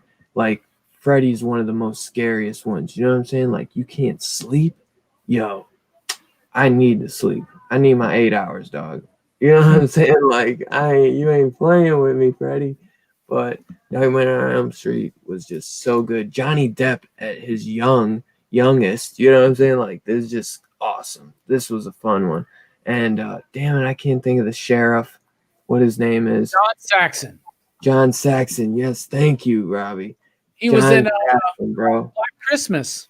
Yes, I was gonna say from Black Christmas. I know. I love John Saxon, man. I love him. And he's just the icing on the top. He's the cherry on the top for this amazing flick and this, this iconic movie. I absolutely love this set, man. I've been holding out on getting the Blu-rays because I'm praying Shout Factory will do it. So. But yeah. It's a great film. Robert Englund as Freddy Krueger is absolutely amazing, of course. The entire cast, Nancy, Heather Langenkamp, she is amazing. The atmosphere in that film, Nightmare on Elm Street, is absolutely fantastic. And of course, it is very appropriate to pick it as one of the best films of 1984 because it literally is. And what's crazy to me is that Wes Craven had already made some of the best horror films Hills Have Eyes and Last House on the Left. He's already made those films. What? You like that one? Last House on the Left? Yeah. That movie's fucking brilliant, bro. Dude, are you kidding me? It's gritty, man. It's great to watch because it's a rough message to hear, but it's important. You gotta watch it. That's what I was saying. I didn't know if you like it though, because I don't love it. I don't like watching it, but I watch it. Yeah, that's what I mean. It's like Schindler's List. It's not a movie you like. Yo, you gotta watch Schindler's List. Let's go. Let's have some beers and watch fucking Last House on the Left. No, but it's a movie that when you watch it leaves an impact on you. Understand what that movie is. Obviously, it's in the 70s. We'll get to the 70s, but that movie is about just like what he's doing in Nightmare on Elm Street. In a lot of his other films, Wes Craven is fascinated with the idea of the shadow, the monster within. And if you don't understand that exists inside of you, and if you don't, to use a Jungian term, if you don't integrate that shadow, you will act it out in some kind of vicious form. And that's what Last House on the Left is about, in particular, and how it relates to Nightmare on Elm Street. Because in Last House on the Left, these criminals do these heinous things to these young girls, right? Yep. But then they wind up at the parents' house of one of the girls. Mm-hmm. And then look what the parents do, right? They invite them in. Yeah, but the parents like slaughter them in a very vicious manner once they find out. And Nightmare on Elm Street picks up on the ramifications of that because Freddy Krueger is a victim of parents' revenge on a child murderer, right? I never thought of that like that. Yeah, they're connected, bro. They're thematically connected. And then he takes that and he goes forward a little bit, but then he winds up getting super meta in the 90s with Scream and New Nightmare. So I feel like he made a statement and then he moved to a meta statement. So like, I think the initial statement, the most important statement he was always trying to make, and he was a very intelligent, smart dude, professor, right? But he found it more lucrative to make porn movies and then horror films, right? I mean, that's what he did. But he understood the psychological nature of humankind and how we all are capable of. We can look at the terrible things that like the criminals do in like Last House on the Left or Freddy Krueger, but we are just as capable of it, especially in terms of revenge. And that's what they're saying in both of those films. Anyway, I didn't mean to derail you. We are halfway through though the 80s. Do you mind if I take another whiz break, brother? Go ahead. Well, that's one good reason though, man, because I plan on doing shows on sadly all the awesome horror directors that we've lost in the last couple years, like Wes Craven. We're doing Stuart Gordon in a couple weeks, and he recently passed. We lost Larry Cohen. You know, we got Scream 4 coming out, and Wes Craven passed away. So I want to do some spotlights on all those awesome horror directors that passed away. That'll be just fun to talk about all their awesome work, man. Because all of them were phenomenal filmmakers.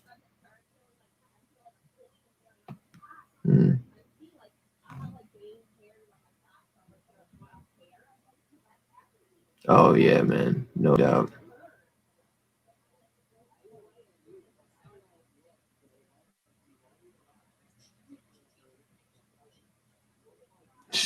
I know, dude. That first one was... Dude, I remember when I first watched that first one and the girl in the body bag. The clear body bag. And you just, like, couldn't see her, but you see all the blood. Oh, man. That shit was creepy, bro.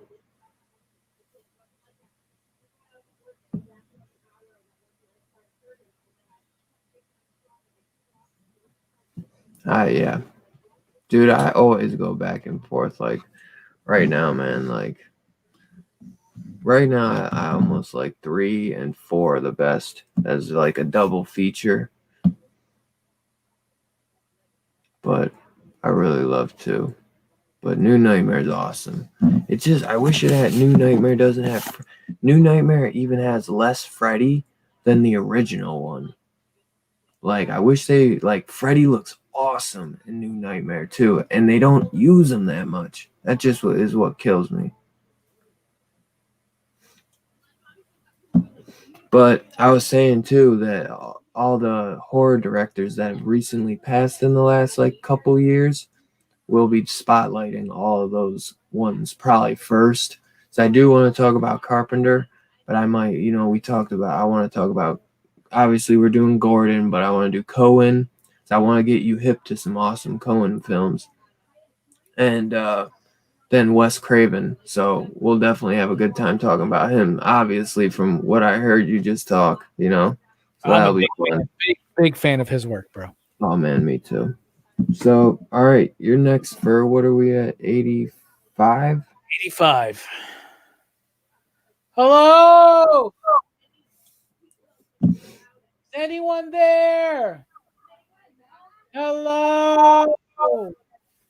Day of the Dead. George Romero. Day of the Dead. Yeah. I freaking love that movie. We covered it when we did all the Romero films for Horror Fest. Mm-hmm. It's my favorite of those. It's one of my favorite horror films of the 80s. It's my favorite zombie film ever. Tom Savini is my favorite Tom Savini movie. It's my favorite. Like, I don't think he ever did anything as good as he did on Day of the Dead. I think he actually says that as well. He changed focus. I think he realized he hit his peak. He was like, well, I guess I want to be the actor now too. And so Day of the Dead is amazing. It's set perfectly for 1985 during the Reagan era. It's about distrust of the government, of authority. It's about how us, because of our just disagreements, we wouldn't be able to survive a zombie apocalypse just because of our differences, you know? And then you see the situation we were in 2020 and are continuing into 2021. And yeah, you understand how this works, right? Like, even if something crazy was happening, like a zombie apocalypse, we wouldn't be able to get our shit together because we can't get our shit together for real life things, you know? But Day of the Dead to me really hits on that note. I love this film. The best zombies I've ever seen, the best zombie gore effects I've ever seen. It's all from Day of the Dead. I think it's the best, brother. Tom Savini's is the best work of his. Greg, I feel like that and Creepshow are probably like my two favorites of his. Day of the Dead to me is brilliant, and I love Being Who I Am. Real quick, I love what this movie says about distrust of the military-industrial complex and its inherent complicity in all of the befallings of society, art, divisiveness, as well as experimentation into forbidden sciences. My favorite in 85 is Day of the Dead. And John Harrison's score, that may be my favorite horror movie score of all time. Yeah. Hell yeah. That's a good one, no doubt. I thought you were going to say The Howling too. My sister's a werewolf. So, hey, after this, I want to go take a piss real quick. So, yeah, my favorite is you guys know me. I can't do. If you haven't noticed, I haven't done one double feature yet. So, even at one point, I had this at a triple feature, having the stuff on there. I took it off, but we'll keep it on there anyways. I just don't have the Blu-ray on me. But Return of the Living Dead and House. Nice. If you want to have yourself a fun night, throw on Return of the Living Dead, and then to calm down, you can watch House. You know what I'm saying? It gets you real hype on Return of the Living Dead, and then they calm you down because you're going to be so hype after watching this. You could throw on House. But I got to I'm sorry, Return of the Living Dead went up a couple bucks. Part 2. Because I want to get that, but I want to get 3. So I love Return. I love the entire series, man. Part 2 is my least favorite, I think, though. Like 4 and 5 as well? Huh? 4 and 5 as well? Oh, Return of the Living Dead? Yeah, 4 and 5. You like those ones Never too? Seen them. Never seen them. They're not good, brother.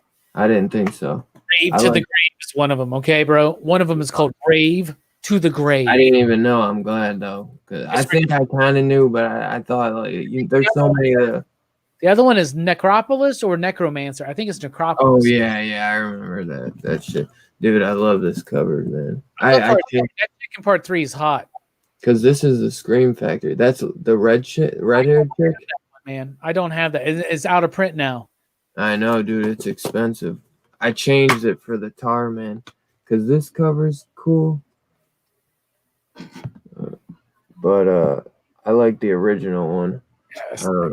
Which one you like better? The original, to be honest. Me too. I know. I like all of the Scream Factory new editions, but I always prefer the original. Yeah, me too. Well, sometimes I do like the new a little bit better. It depends how, it depends how, like the Silver Bullet one, I like the new one better. But since I got the slipcover, like if I don't have the slipcover, I have no choice, so I'll just display the one I like better. But I like to display the original and then have a slipcover of the new artwork, you know? Gotcha. Alrighty, bro. Let me wait. Fuck it, we'll just go. Let me just What? go ahead. You're next. 86. Yeah. 1986 is a good year, but what I got to pick out of a really good year to pick from, I'm going to go with, we've already talked about him, Stuart Gordon. I'm going to go with From Beyond.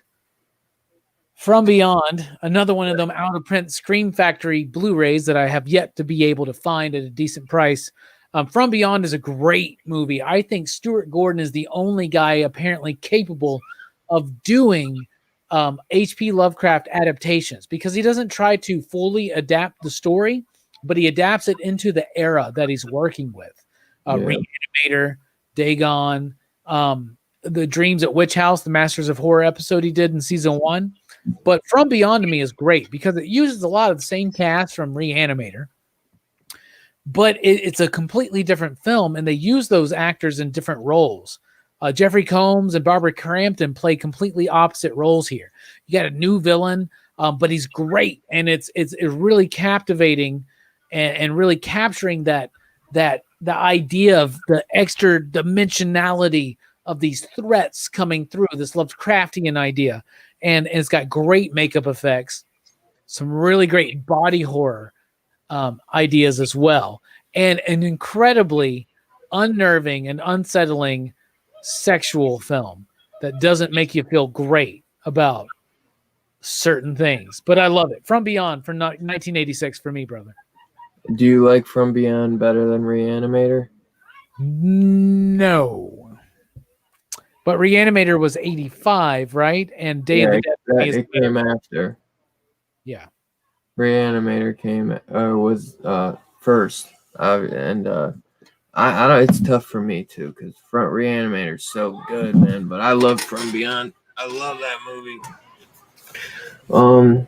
There's some good ones in '86, man. Maximum Overdrive, Critters, Chopping Mall, Psycho 3, Troll, freaking Aliens, Texas Chainsaw Massacre 2. But man, the one that even Jason Lives Part 6. But the one that really stood out for me, David Cronenberg's The Fly. Nice. This movie is a masterpiece. When you say like The Shining, I know I love The Shining, but stuff like the Fly is one of my masterpieces. This movie is just so good. I absolutely love The Shining still. I feel like you probably think I hate The Shining. I do love it, but it just gets so much love already, man, that I gotta give love to other movies. But The Fly gets a lot of love. But man, this is a phenomenal set. If you can get like Scream Factory has a Fly box set for like $40 to $60. I got mine on Target for $40. Dude, so worth it, man. Because I'm a huge fan of the second one too. This movie is just so well done, man. I love the effects. What is it? Michael or Jeff Goldblum. Jeff Goldblum is just so good in this, man. Just a regular guy, you know. And who's the girl in this? Gina Davis is just so well cast in this, man. She's almost better than Goldblum in this at times, honestly. You know, especially at the end. And the effects in this movie by Chris Walas, this movie is just a masterpiece, you know, like, and it's good to see that, you know, people in the chat, they recognize it too, man. I know we have my boy Fable in here, and Herminio know it too, and Stefan. You know what I'm saying? Yeah, Critters is a good one. Cinema. It is, man. We covered that. It was fun. You like The Fly, right? Oh, I love The Fly. I think it's a great Cronenberg masterpiece. Jeff Goldblum's performance, Gina Davis's performance. It's a great update to that Vincent Price film, which is cool. Is that the Blu-ray from that set? Yeah, I just didn't bring the whole set, but I want to get that whole set. It's beautiful, bro. Dude, like, it's so gross. It's so nasty. It's so relevant. It's so relevant. And it's such a great film, and it's got a lot of subtext to it. Yeah. to go on Target, bro, I swear, like, well, no, it's probably out of stock now, but they had it for $40, bro. Everywhere else it's like $6.50, but Amazon had it. But just keep a lookout for it. It's not out of print, so you can get it. But the those box sets are just so cool, man. You know, the Scream Factory ones. There's one for that. You ever see the one called Rec, like REC, like record? That Yes, series. they got one of that, right? They got one for that too. I want to. Japanese films. I think I don't know. It's either the Japanese or the American ones. Both. I got to look into that. I don't know, but I'm bummed because Vinegar Syndrome did like an Amityville box set of the ones of like 4 to 8 or whatever, and Scream Factory does like 1 to 3, and I wanted to get 1 to 3 because I don't have that. But Vinegar Syndrome, they sold out of their box set, so I'm screwed on both of those now. Right. I wanted the Vinegar Syndrome box set even more though, honestly. Yeah, they got some dirty movies over there, brother. There's a cool one called The Dollhouse, and then there's one with Robert Russler that I really liked. What's your favorite XXX film over from Vinegar Syndrome? I don't know, man. I watched Nightmare Sisters the other day, and that's a pretty good one. Where'd you watch that? Huh? I watched it. I forget. I think maybe Tubi had it or something. I forget. Or I watched. Man. I found it somewhere. But I also got a Fire Stick, so I got an app where I can get a bunch of movies. For Nightmare Sisters, I saw that on there. I was like, I bet Dylan likes this one. Yeah, that's because Linnea Quigley, man. Dude, that's the girl with the red hair from 3 on Tubi. It's got your Vice Academy 3. It's got your girl from New Blood. New Blood. Oh yeah. Yeah. There's been another one called like on Vinegar Syndrome called like Necronomicon or something. And I was like, damn, I wonder. I was like, man, I snagged that up. But I'm definitely getting Beastmaster and Fade to Black. I gotta get the Beastmaster. I've been trying to wait because I got a couple cheap ones off of Amazon recently. Look at Fable down there. He's like, damn, Jay Strick was right. Yeah, it is a weird stretch about Blu-rays. I got Prince of Darkness coming 4K. I'm pumped. All right. 87. Now, I see Travis M on the chat, and he says, I know what Robbie's 87 pick is.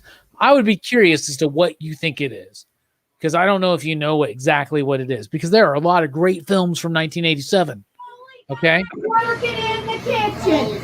But I have to in the kitchen. How did you know? I've thought that 87 is a very easy one to pick if you want. There's 2 very easy ones. Easy.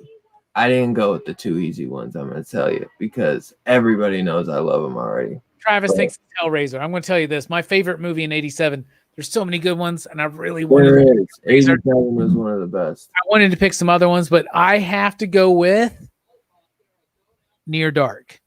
Near Dark. I didn't even see Near Dark. I totally forgot that was on there. Near Dark's one of my favorites. It's literally, to me, got one of the worst endings. But if I believe other silly endings, I'll believe this one. But Near Dark captures a tone. We covered this one in Horror Fest this year, and it wasn't very readily available for people to stream. And I don't think a lot of people in the Army still has seen it. But Near Dark, to me, is the perfect vampire film. It really captures the idea of this communal family and what it's like to join this. It's got romance, but it's got true horror. Bill Paxton is amazing. Lance Hendrickson is amazing. This movie, we talked about it, Tangerine Dream score, their soundtrack, so brilliant in this film. Near Dark is one of my absolute favorites. And in 87, we got a lot of good ones, and I don't want to mention them because I don't want to spoil anything for Dylan. But for me, Near Dark's got a flamboyance and a subtlety that I don't find in many vampire films. And I also love the idea that it's a Western, a modern neo-Western. But vampires, but they never call them vampires. Crosses don't do shit. They got their own lore. They're breaking free of the Gothic tradition, but going into a Western outlaw tradition with vampires. And I think they did it exceptionally well. And also at the same time made a very scary, thrilling, and sexy film. Dude, I don't. What did you mean? You didn't want to spoil anything for me? But I do. Like if I said Hey, something that you're gonna pick, because there are a lot of good ones. yeah. Rest in peace to Bill Paxton, brother, because we definitely gave him a remembering him tonight, man. He is a good one, bro. He is a good one. We lost, man.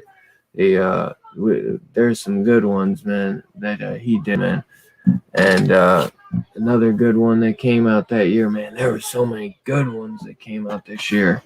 Um, we got Lost Boys was an easy one. I thought I was waiting for you to say that, honestly, but I know we got freaking The Gate, Steven Dorff, like Nightmare 3, Predator, Creepshow 2. Oh, and what was the other one? I was gonna say Monster Squad. I thought you might say that even. Yep, it was But close. you know what I had at first on my list was Dolls, Stuart Gordon's Dolls. Yep. But I changed it to Hellraiser. Nice. I thought that was one of the most impactful movies of that year as well. Dream Warriors was a good one, but it was a sequel. Everybody was so hyped for Clive Barker to be directing this movie, that I think this was one of a big movie that year, and a big movie for horror. It changed, a lot of shit, and it kind of changed the rules and changed the game, because the effects in this are just incredible, man. And I've really grown to love the one and two, because I've always liked the sequels. I don't know, like I've always kind of drawn to the sequels because they're in them more, like I always said. But I love two, man, and I love one. One is really good. Frank is just and I understand it more now, and because this movie is a little this like. At a younger age, it's kind of challenging too with the puzzle box. You're like, what the hell is all this shit, But this is a good one, man. And at a younger age, you don't understand the thin line between pleasure and pain quite yet. Yeah, exactly. Or why someone would I still don't understand why someone would seek that shit out. Right. Have you ever seen Bad Taste? Oh yeah. That's another good one that came out that year. Stepfather, Spaceballs, RoboCop. But yeah, Hellraiser, man, Clive Barker. I love this one. I really love Nightbreed. A bummer though that his other movie, Lords of the Illusion, which is actually the one I probably liked the least out of the 3 films he directed, but I still would have liked to own it. That one's like out of print, and that one's like $80 to $100 easy all the time. It's ridiculous, man. But I wish that I could get that, because that's actually that's a good movie to watch too. All his movies are really different and unique, and I really like that.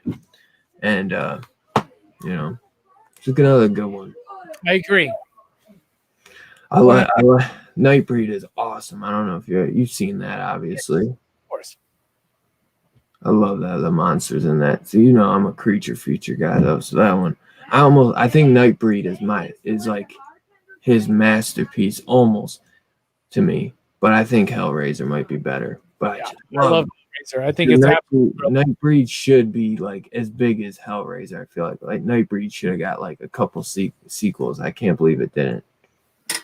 I love Hellraiser. Doug Bradley as Pinhead is one of the most iconic figures in horror history. He's to me, he's up there with Michael Myers and Freddy. Like, it's Pinhead. He's super scary. He's always been scary to me. I love all of those movies in some form or fashion. Even the ones I don't like, I love, if that makes sense. I love the Hellraiser franchise. I had to go with Near Dark, but I'm really, really happy that you picked. Oh, dude, there's so many good ones. Yeah, I told you, man, this was like, I was watching this, my buddy Christian Hannah Horror. I watched the video, and he was like, it was just like his most movies that were kind of like on repeat or on rotation throughout the year. He's like, man, I just found myself watching this so much, and I thought about that. I was like, when did I watch that? And in 2020 a lot. I was like, man, I watched a lot of horror stuff, and there was certain stuff that I would just watch over and over and kind of study, because that's like, I wish, man, I could go to film school, bro, like just study film, bro. You know what I'm saying? Like, come on. what am I doing? But there were certain ones that they're just so good, bro. And Oh yeah, and Evil Dead 2 was 87. Yeah. Yep. But yeah, Hellraiser, man, is just one of them good ones, man. Great music too. Christopher Young, great music. Oh my God, dude. Yeah. Thank you for saying that, bro. Thank you for saying that. It would have been fucked up if we didn't mention the music. So 1988. I'm surprised there wasn't more people shouting out the gate when I said it, because I remember once. You had some shout outs for the gate. I remember there was a lot of fans of the gate at one point, man. I was like, damn, they finally got a cult base for the gate. Because I've been a huge Steven Dorff fan, like, since I was a little kid, like, since Blade. And then I remember I picked that movie up, bro. I was like, is that fucking, like, Frost as a kid? Oh, man, I love that movie. Did you ever watch The Explorers? Which one? The Explorers? I don't think so. I'd have to see. Check that one out. Who is it? By Joe Dante, The Explorers. Yeah. Yeah, check it out. I'll check that out. I think it's Joe Dante. Pretty sure. Maybe I'm wrong. Anyway, yeah, I agree. Steven Dorff, awesome. What are we at? 88? The Explorers, I don't know. But yeah, 88. Yep. So in 88, hold on, I'm looking this. Yes, Joe Dante. It's The Explorers, 1985. Who's in it? Ethan Hawke. Oh yeah. See, I put The Explorers in it, like some weird shit came out. Yeah, you're right. River Phoenix. Oh no, yeah, I remember that movie. I haven't seen it in years because River Phoenix. I remember I used to check all those River Phoenix movies back in the day, because when he died and shit. Yeah. But all right. Anyway, so let's go. 88. There's... In 88 and 89, we're starting to get to slim pickings, because what started happening was you had the rise of the horror film. It really got spurned in the end of the 70s, right? Post-Vietnam. You get things like Texas Chainsaw Massacre. You get things like Halloween. Things like Suspiria over in Europe. And then you wind up with the 80s explosion, which we've been talking about these films already. And what happens is it dies out. You got oversaturation. You got a bunch of just overindulgent sequels, and you have a populace in the midst of this censorship, Tipper Gore nonsense. They're kind of done with it. So I think in 88, 89, they start tampering down. But in 1988, I would say my favorite is Killer Clowns from Outer Space. Yes. It's so ridiculous.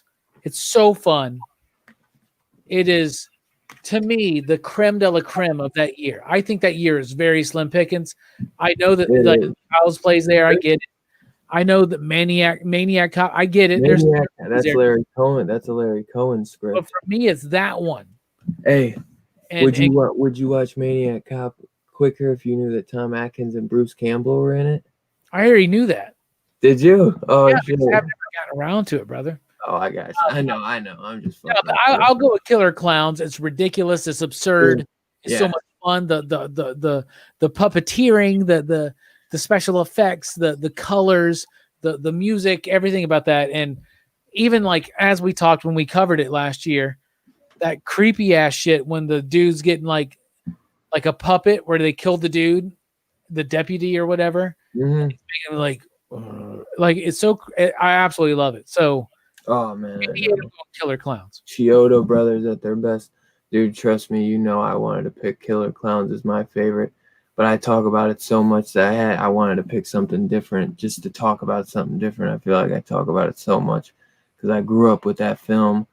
Man, I love it, man. It's the ultimate fun film for me.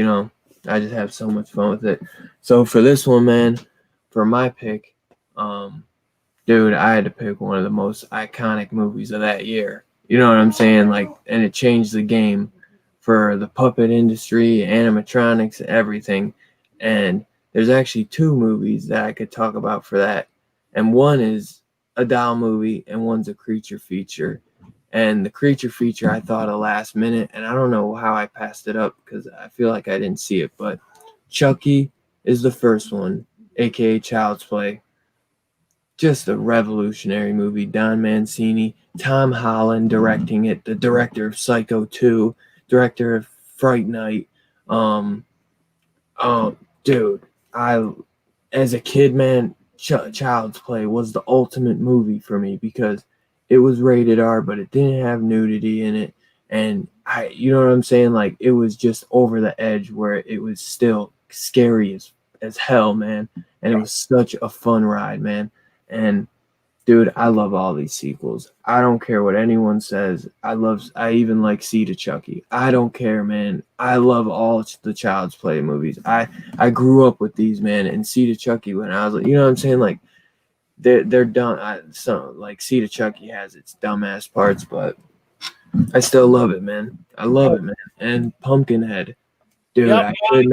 I could not do it without saying given Pumpkinhead, man, because this is another one I grew up with, man, and it's one of the coolest, just creature features. That's everyone does the creature from the Black Lagoon look-alike or something, or the werewolf or the Frankenstein. This was totally different. This was something new, and to me, it's so iconic. Stan Winston directing and getting all of his homies from his makeup from his workshop to work on this. Tom Woodruff, I think, was like the head designer on all this stuff. And man, they did something really special with this, man. And Lance Henriksen in this, like, come on, bro. Come on, dude. Come on. I love this movie so much. And the sequel is actually funny because Kane Hodder dons the Pumpkinhead suit in the sequel. That's wild. Isn't that wild? But yeah. And dude, Child's Play, man. Come on, bro. Child's Play, like there were some good ones. Even Nightmare 4 was in there too, man. I love Nightmare 4. Or maybe it was Nightmare 5. Yeah, I don't know about and Waxwork. I'm surprised you didn't say The Serpent and the Rainbow, my brother. it crossed my mind. You know what the first one that crossed my mind was The Blob, because I love The Blob. Yeah. But I told you I was gonna do Sleepaway Camp 2 actually, because I love that movie. Another good one you gotta watch, Dead Heat. I know I told you to watch it before though. Let me write it down in a note I'll never see again. I'll remind you again. All right. All right. So we're finally here at the end, bro. At the end. 1989 to end the best. I love the 90s, but the 80s had the best shit, man. The 90s had some good ass shit too, man. It did.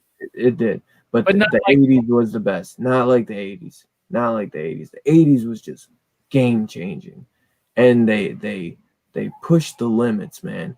And it's just there won't be a time like it ever again. Yeah. Oh, good one, Travis. Good one. I've been going down that Puppet Master. Oh yeah, I want to show you the guy from the Littlest Reich. What? Remember when I was talking about the new Puppet Master movie? Yeah. Go ahead. I meant to show you the main character. Are you about to show me? Is that what you're saying? I'm going to, but you can still go ahead. For 1989? Yeah, here. I'll show you.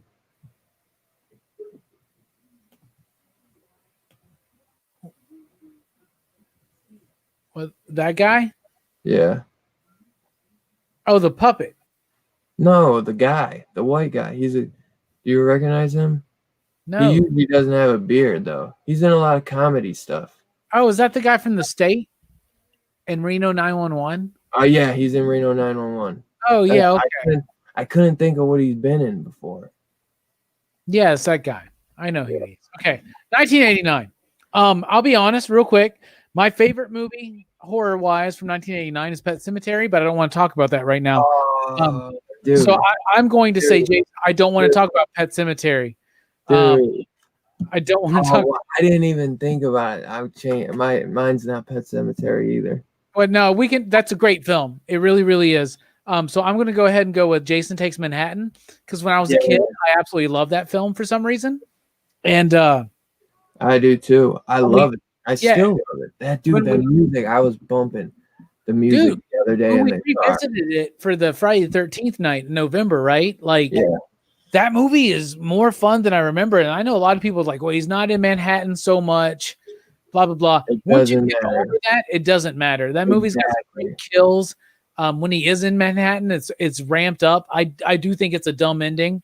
But I think 89 doesn't have the best selection out of all of these years. Oh yeah. I But know. I'll go with Jason Takes Manhattan. Nice. But Pet Sematary is probably the better film. Dude, I pulled out actually both of them because I love part 2 as well, or part 2. I love part 2, man.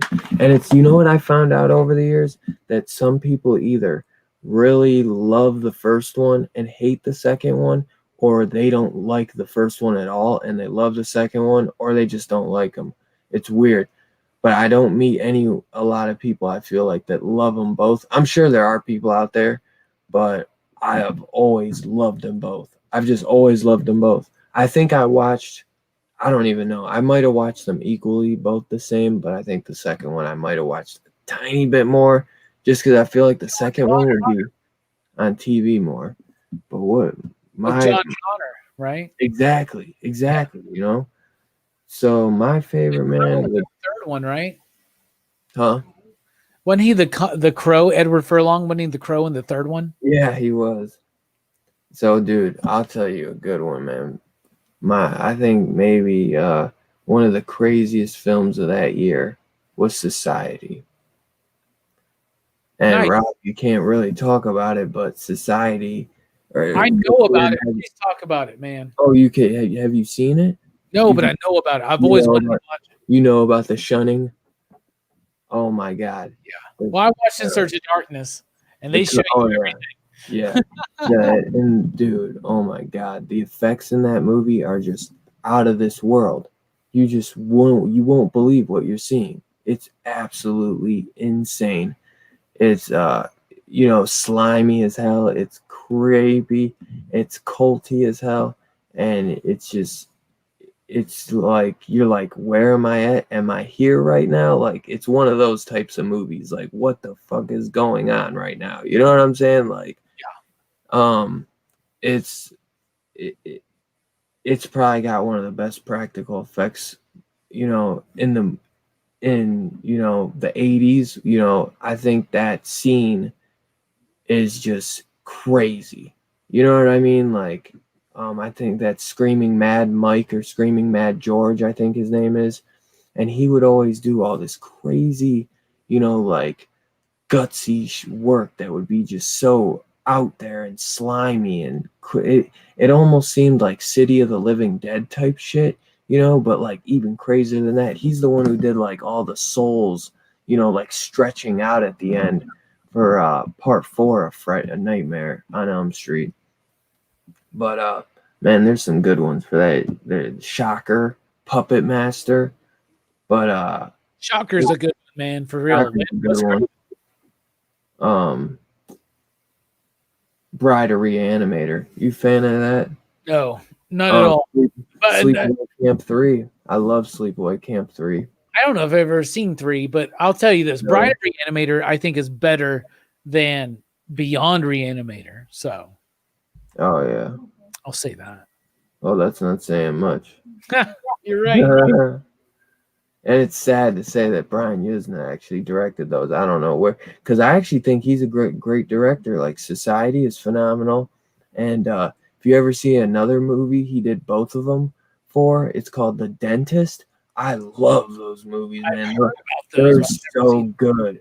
They're so funny too, man. They're absolutely hilarious. It kind of reminds me of, like, he's kind of trying to create like a Herbert West vibe in a way, but with a dentist. You know what I'm saying? Like, this dentist is just like having, like, he finds out his wife's cheating on him, and he just starts like having these batshit crazy thoughts, and then his day just starts like as he's having, like, he's just kind of like fumbling around, and then he like gets himself in these situations and has to like kill a dog by it because his dog start, like, he's like spying on it, and then he gets like bit by a dog and he ends up shooting it. And I hate that part, though. I hate that part. And and then just crazy shit goes on, and then dude, it's just really, it's a wild ride though, man. Like it's fun because like it's kind of like the stepfather in a way, but like a dentist. But the thing is, like, he's like a regular guy until it seems like he's supposed to be just a regular guy, and then one day he just snaps because his wife cheats on him. You know what I'm saying?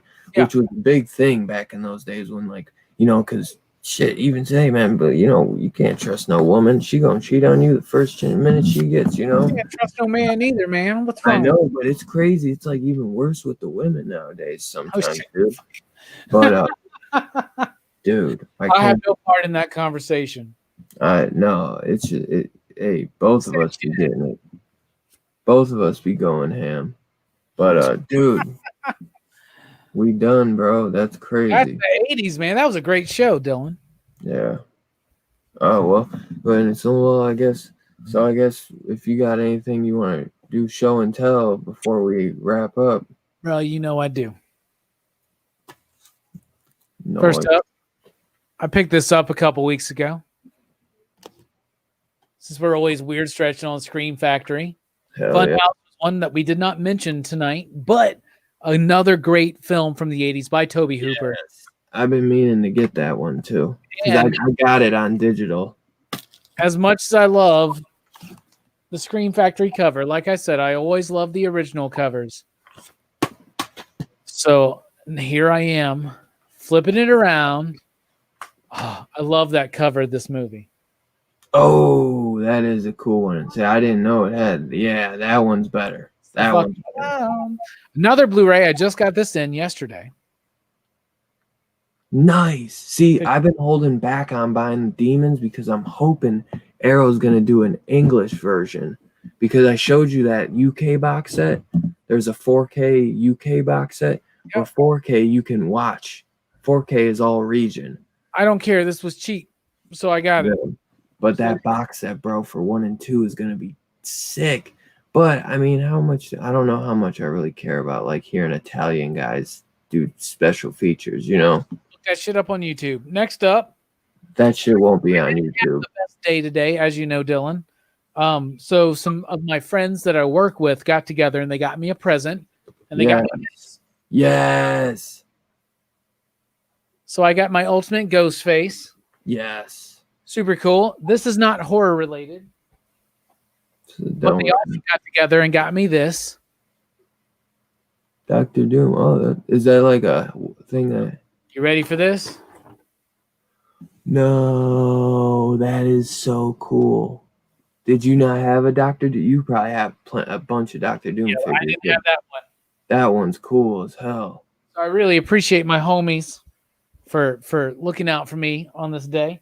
And the last thing, you know I'm loving, well, then that... Hey, peace out, Travis. Mention this. Today, in case you didn't realize already, I lost my cat today, and Creamsicle was a big part of my life for the last 12 years, and I'm going to miss him immensely, and it's been an emotional day for me. But my bro, Mike the Voice Matthews, brought this to me today and really cheered me up before the stream, and the only reason why I'm able to do this stream right now, aside from the fact that I just want to hang out with Dylan, is that Mike got me prepped up because he came over and had some beers with me and had a good conversation. But Mike dropped this off, and that's my cat Creamsicle, who I lost today. So Mike got me this picture, and I really appreciate it from him. That's awesome. It's amazing. And then I bought a pinhead. Mike's like one of the best guys out there, man. Mike really is. He's so awesome, man. And I got this pinhead. Cool. Is that the He-Man thing? Yes, the He-Man looking one. What does it say? Does it say like Hellraiser, Bloodline, Hell on Earth? I knew it was gonna say Hellraiser 3. So I'm gonna open this up right now. Funny thing is, I had unboxed my Ghostface because so that I could show it to you guys, but I showed it off earlier. That's so funny. You got yours too. Yeah, that is really dope, man. And I appreciate awesome, bro. I'm glad you got it, bro. I'm glad you're getting some NECA figures, bro. So there's the pinhead. He's got this weird smile that I don't quite agree with. Oh, yeah. Right? Yeah. But Who rules Castle Grayskull now? Hellraiser. I'll go right along with my Snake Men and the Horde and the Evil Warriors and the Heroic Warriors. So that's what I got for show and tell, brother. Nice. So I had showed off like those couple double features. Those are so awesome, man. Those are awesome. So now you got both the demons, but there's like 5 demons Yeah, movies. because last week I showed the first one. What's the first 2 are the only ones I really like. Yeah, I don't. me too. Yeah, I've never seen the other ones, but I'm sure that they're not. I've never opened this up. So what's the? Look at that. What is that? That's the interior. Oh, That's dope, man. Have you ever seen? Yeah. I was like, have you ever seen Demons 2? You know what that is. I was like, I couldn't. I was trying to. It was just like it didn't look like anything at first to me. Demons is a great film. It's an Italian horror. I'm so proud of you, bro. You know so much about Italian horror. I love that, dude. It's like literally some of my favorite shit, dude. They go way extreme. You know what I'm saying? Oh, dude, I know. So there you go. What do you got for show and tell? I don't Station. know. I donated 25 to Dylan through Facebook. You can donate through Facebook? I don't know exactly what he's talking about, but And he said, in honor of Creamsicle, I donated 25 to Dylan through Facebook to cover another month of StreamYard. I know it wasn't easy, and just wanted to let you know we love and appreciate what you guys do. Twitch said that. Dude, good looking. But if you want, I could just give you my email and you could send it through PayPal, Twitch. It probably will be easier because I didn't know Facebook. You could send money through Facebook. But if you want to, I'll send you. I thought I messaged you back. Or, oh, no. Well, I got it already. I didn't know you can do that. Thank you so much. Hey, Station, Twitch. Thank you, boss. And Thank you, brother. That's it. I guess he's given me a gift in honor of Creamsicle as well. But that's Creamsicle used to watch horror films with me. Damn, bro. I told Dylan this earlier. What's that? Yeah, 3 months. And I told Dylan this earlier. Creamsicle would watch horror movies with me, and I would always joke that he loved to see humans getting killed. Because literally he would get really hyped. But that's awesome. That's super, super cool. That's so cool, man. Yeah, Italian horrors. That's what we're talking about, God dang. Yes, sir. I'm so glad that you've gotten into Italian horrors, Dylan.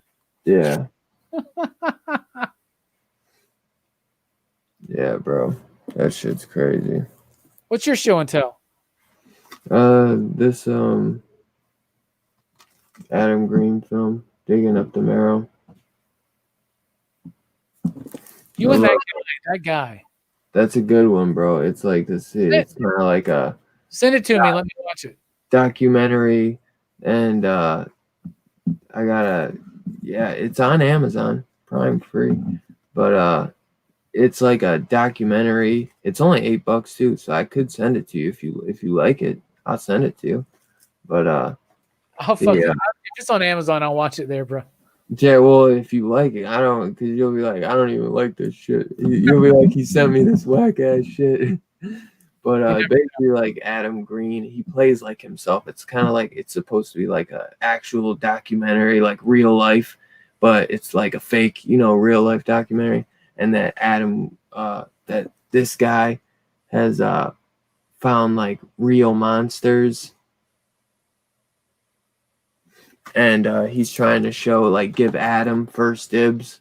But, like, Mick Garris and who else is it? Tom Holland are in it for a minute. Because Tom Holland was actually in Hatchet 3. But I also got... I just finally got this week. In Search of Darkness Part 2. And it actually came... This Part 2 comes with a slipcover. I love the poster. I got a poster, but I don't want to take that out because that's just a pain. deal with in small space. But I like this cover too. I don't know which cover you like better, Robbie? I like that one. Me too. That's my favorite one. But this one's cool Like, too. Were some people able to like choose their like certain covers? Like there was an Elvira cover. Yeah, well, no, those are like special editions, and they'll have like a minute, like it will just have them on there, and then you'll get a poster like that. There was a bunch for this year, but they're like special. They cost 10 extra bucks too, and they were like 70 already. Gotcha. You know what I'm saying? So I already had got this one, but I don't know. I might have got like the Kane Hodder one or the Bill Moseley or the Robert Englund one or a Tom Savini one, but I don't think they're not really anything different. It's just like the cover's different. They said sometimes they'll give you like an extra minute, like the person will do like an intro or something, you know, we'll just say like, hey, it's Tom Savini. Thanks for, you know, this is my special collector's. So it's like, I'm not paying $10 just for that. But I also had already gotten this one. So it's like, I didn't need to really double dip. I know, Fable, dude. That's why I'm trying to figure out how I can get Robbie. If anybody gets a rip of it, it's me. Okay, yeah. Fable. Like, don't take this from me. I also got this awesome. This is my first like box set from Arrow. All the other ones are just regular releases. I've never gotten one of those limited edition box sets. So, dude, and it, like the Tremors 4 Blu-ray, and it comes in the black case. It comes with a couple awesome posters. It comes with some cool special features. And the weird thing is that Fred Ward wasn't in the one documentary, but Kevin Bacon was. They got Kevin Bacon to come back and not Fred Ward. I couldn't believe it. I was like, Fred Ward did a sequel though. Like, what the hell? But it was awesome to get Kevin Bacon at least for the documentary. And dude, Burt Gummer, you know, isn't in the documentary too, but this is an awesome release, man. I love that release. But I also told you I got this with all of them. And I actually really like all of them, besides the last one. The last one is my least favorite. And then the third one is second least. But I like the Jamie Kennedy ones too. Those are fun. But you should check this one out too. Digging Up the Marrow is awesome. So much fun. Ray Wise, I don't know if you know him. I'm trying to think of what else he's been, but Ray Wise is so good in that role, man. But then I also got the double these quadruple features, which are awesome. Nice. Four all-night movie marathon. These are the type of things I love. Well, I'm sure that I'll be showing those off next week when I get mine. Hell yeah. On your recommendation, so they better be fucking good, Dylan. Did you think about remember Festivus 2021? Remember before like there was Shout Factory?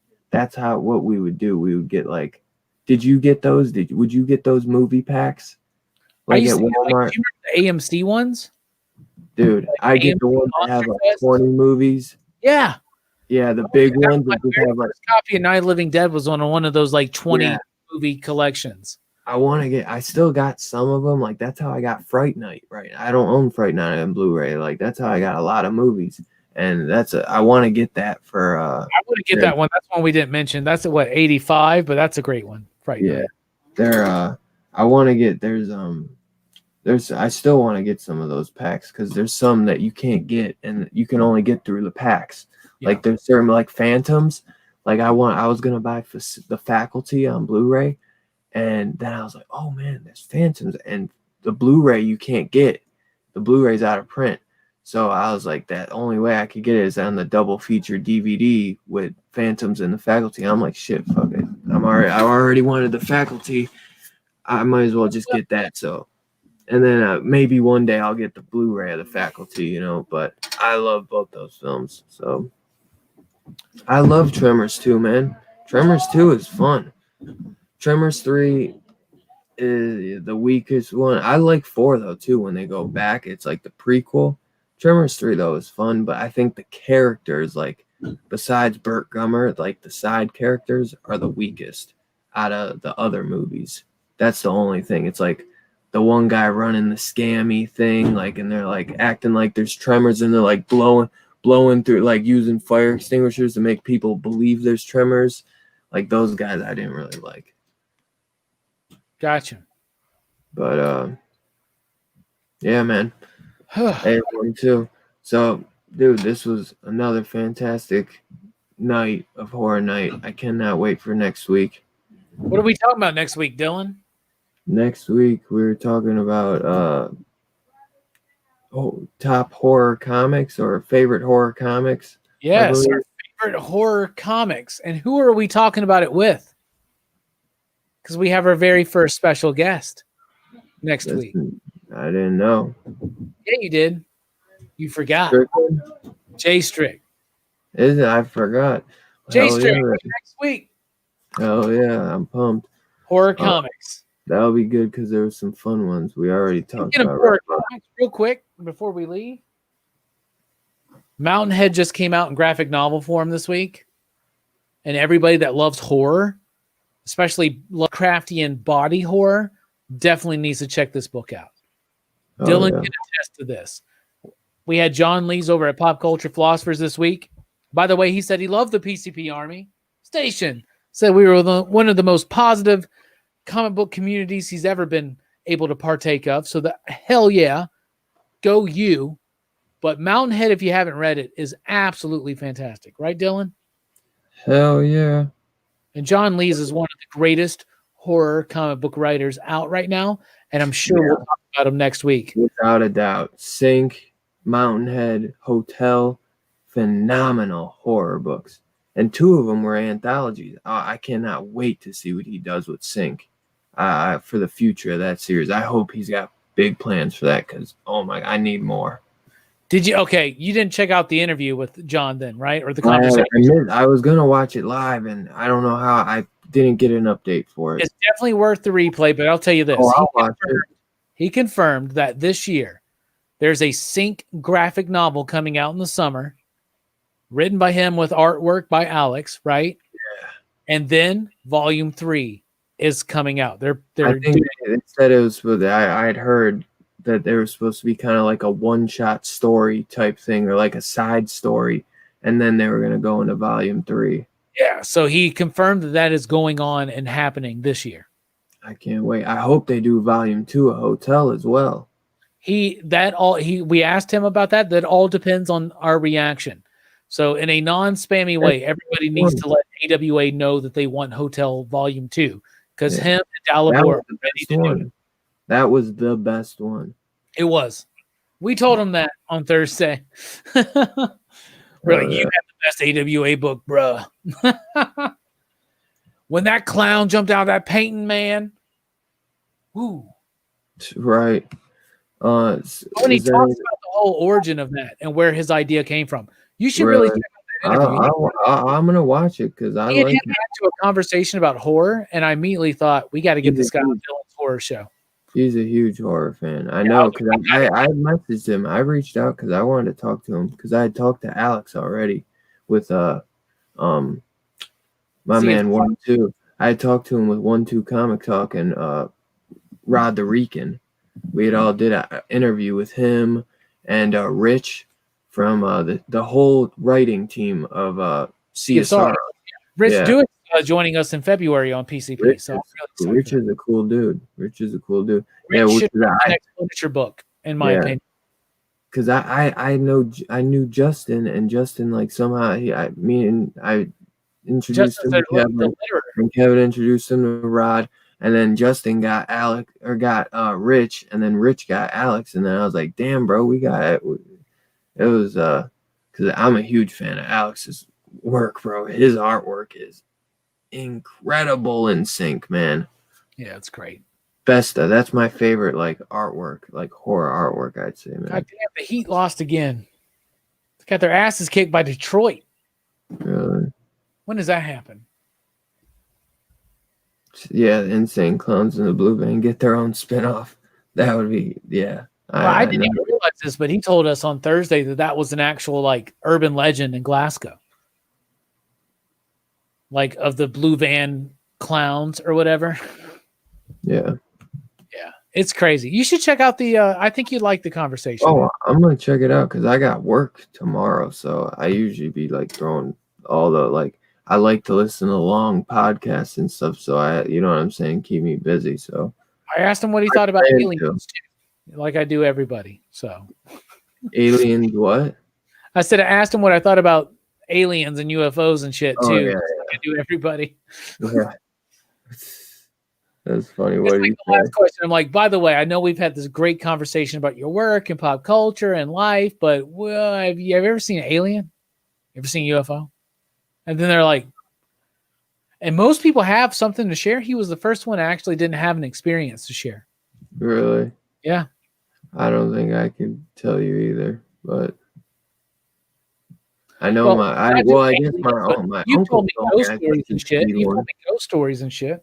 Oh well, my uncle thought he's seen an alien before. He says he has. I'm pretty sure, maybe like once or twice. But I've seen strange lights in the sky, brother. It happened in 2020. well, my uncle and my mom and my grandparents, they used to like live in the country back in the day, like so there was like no houses around, you know. And like my grandmother watched the people under the stairs. It scared the shit out of her. She wouldn't go in the basement after that. Like scared the shit out of her. How many more Wes Craven films can we mention tonight? Because we just did another one. Because she thought there was a ghost in the house too. She thought there was a ghost in the house, and then that movie, she was like, "Oh yeah, Wes Craven, that's another good one." And you got that one too. You didn't get the Scream Factory, did you? Of which one? People Under the Stairs. No, I just got the $10 one. Dude, it's only $13.99 right now. Twitch, I agree with you. I think Dylan should change it, but it's his show. What? If he wants a Elvira's boobies right there in between us, more power to him. But dude, send it back. The other one is only like $13.99 right now. The price went down. What? The Scream Factory one, I'm telling. I was just because I was looking at it. Send it back. It's open. Yes, you can. How you send back?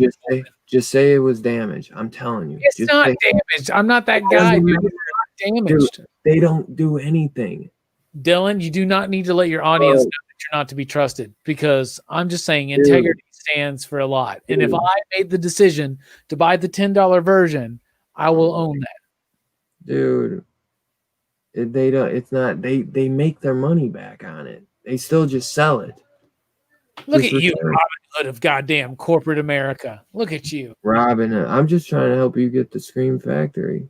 Oh, this Blu-ray I bought a couple weeks ago is damaged, by the way. What am I supposed to damage it? Am I supposed to I send my stuff when it's actually damaged, but I'm saying you can. It's not the biggest deal. It's one movie. Bruh. Oh my God, come on. You're ridiculous. You're ridiculous.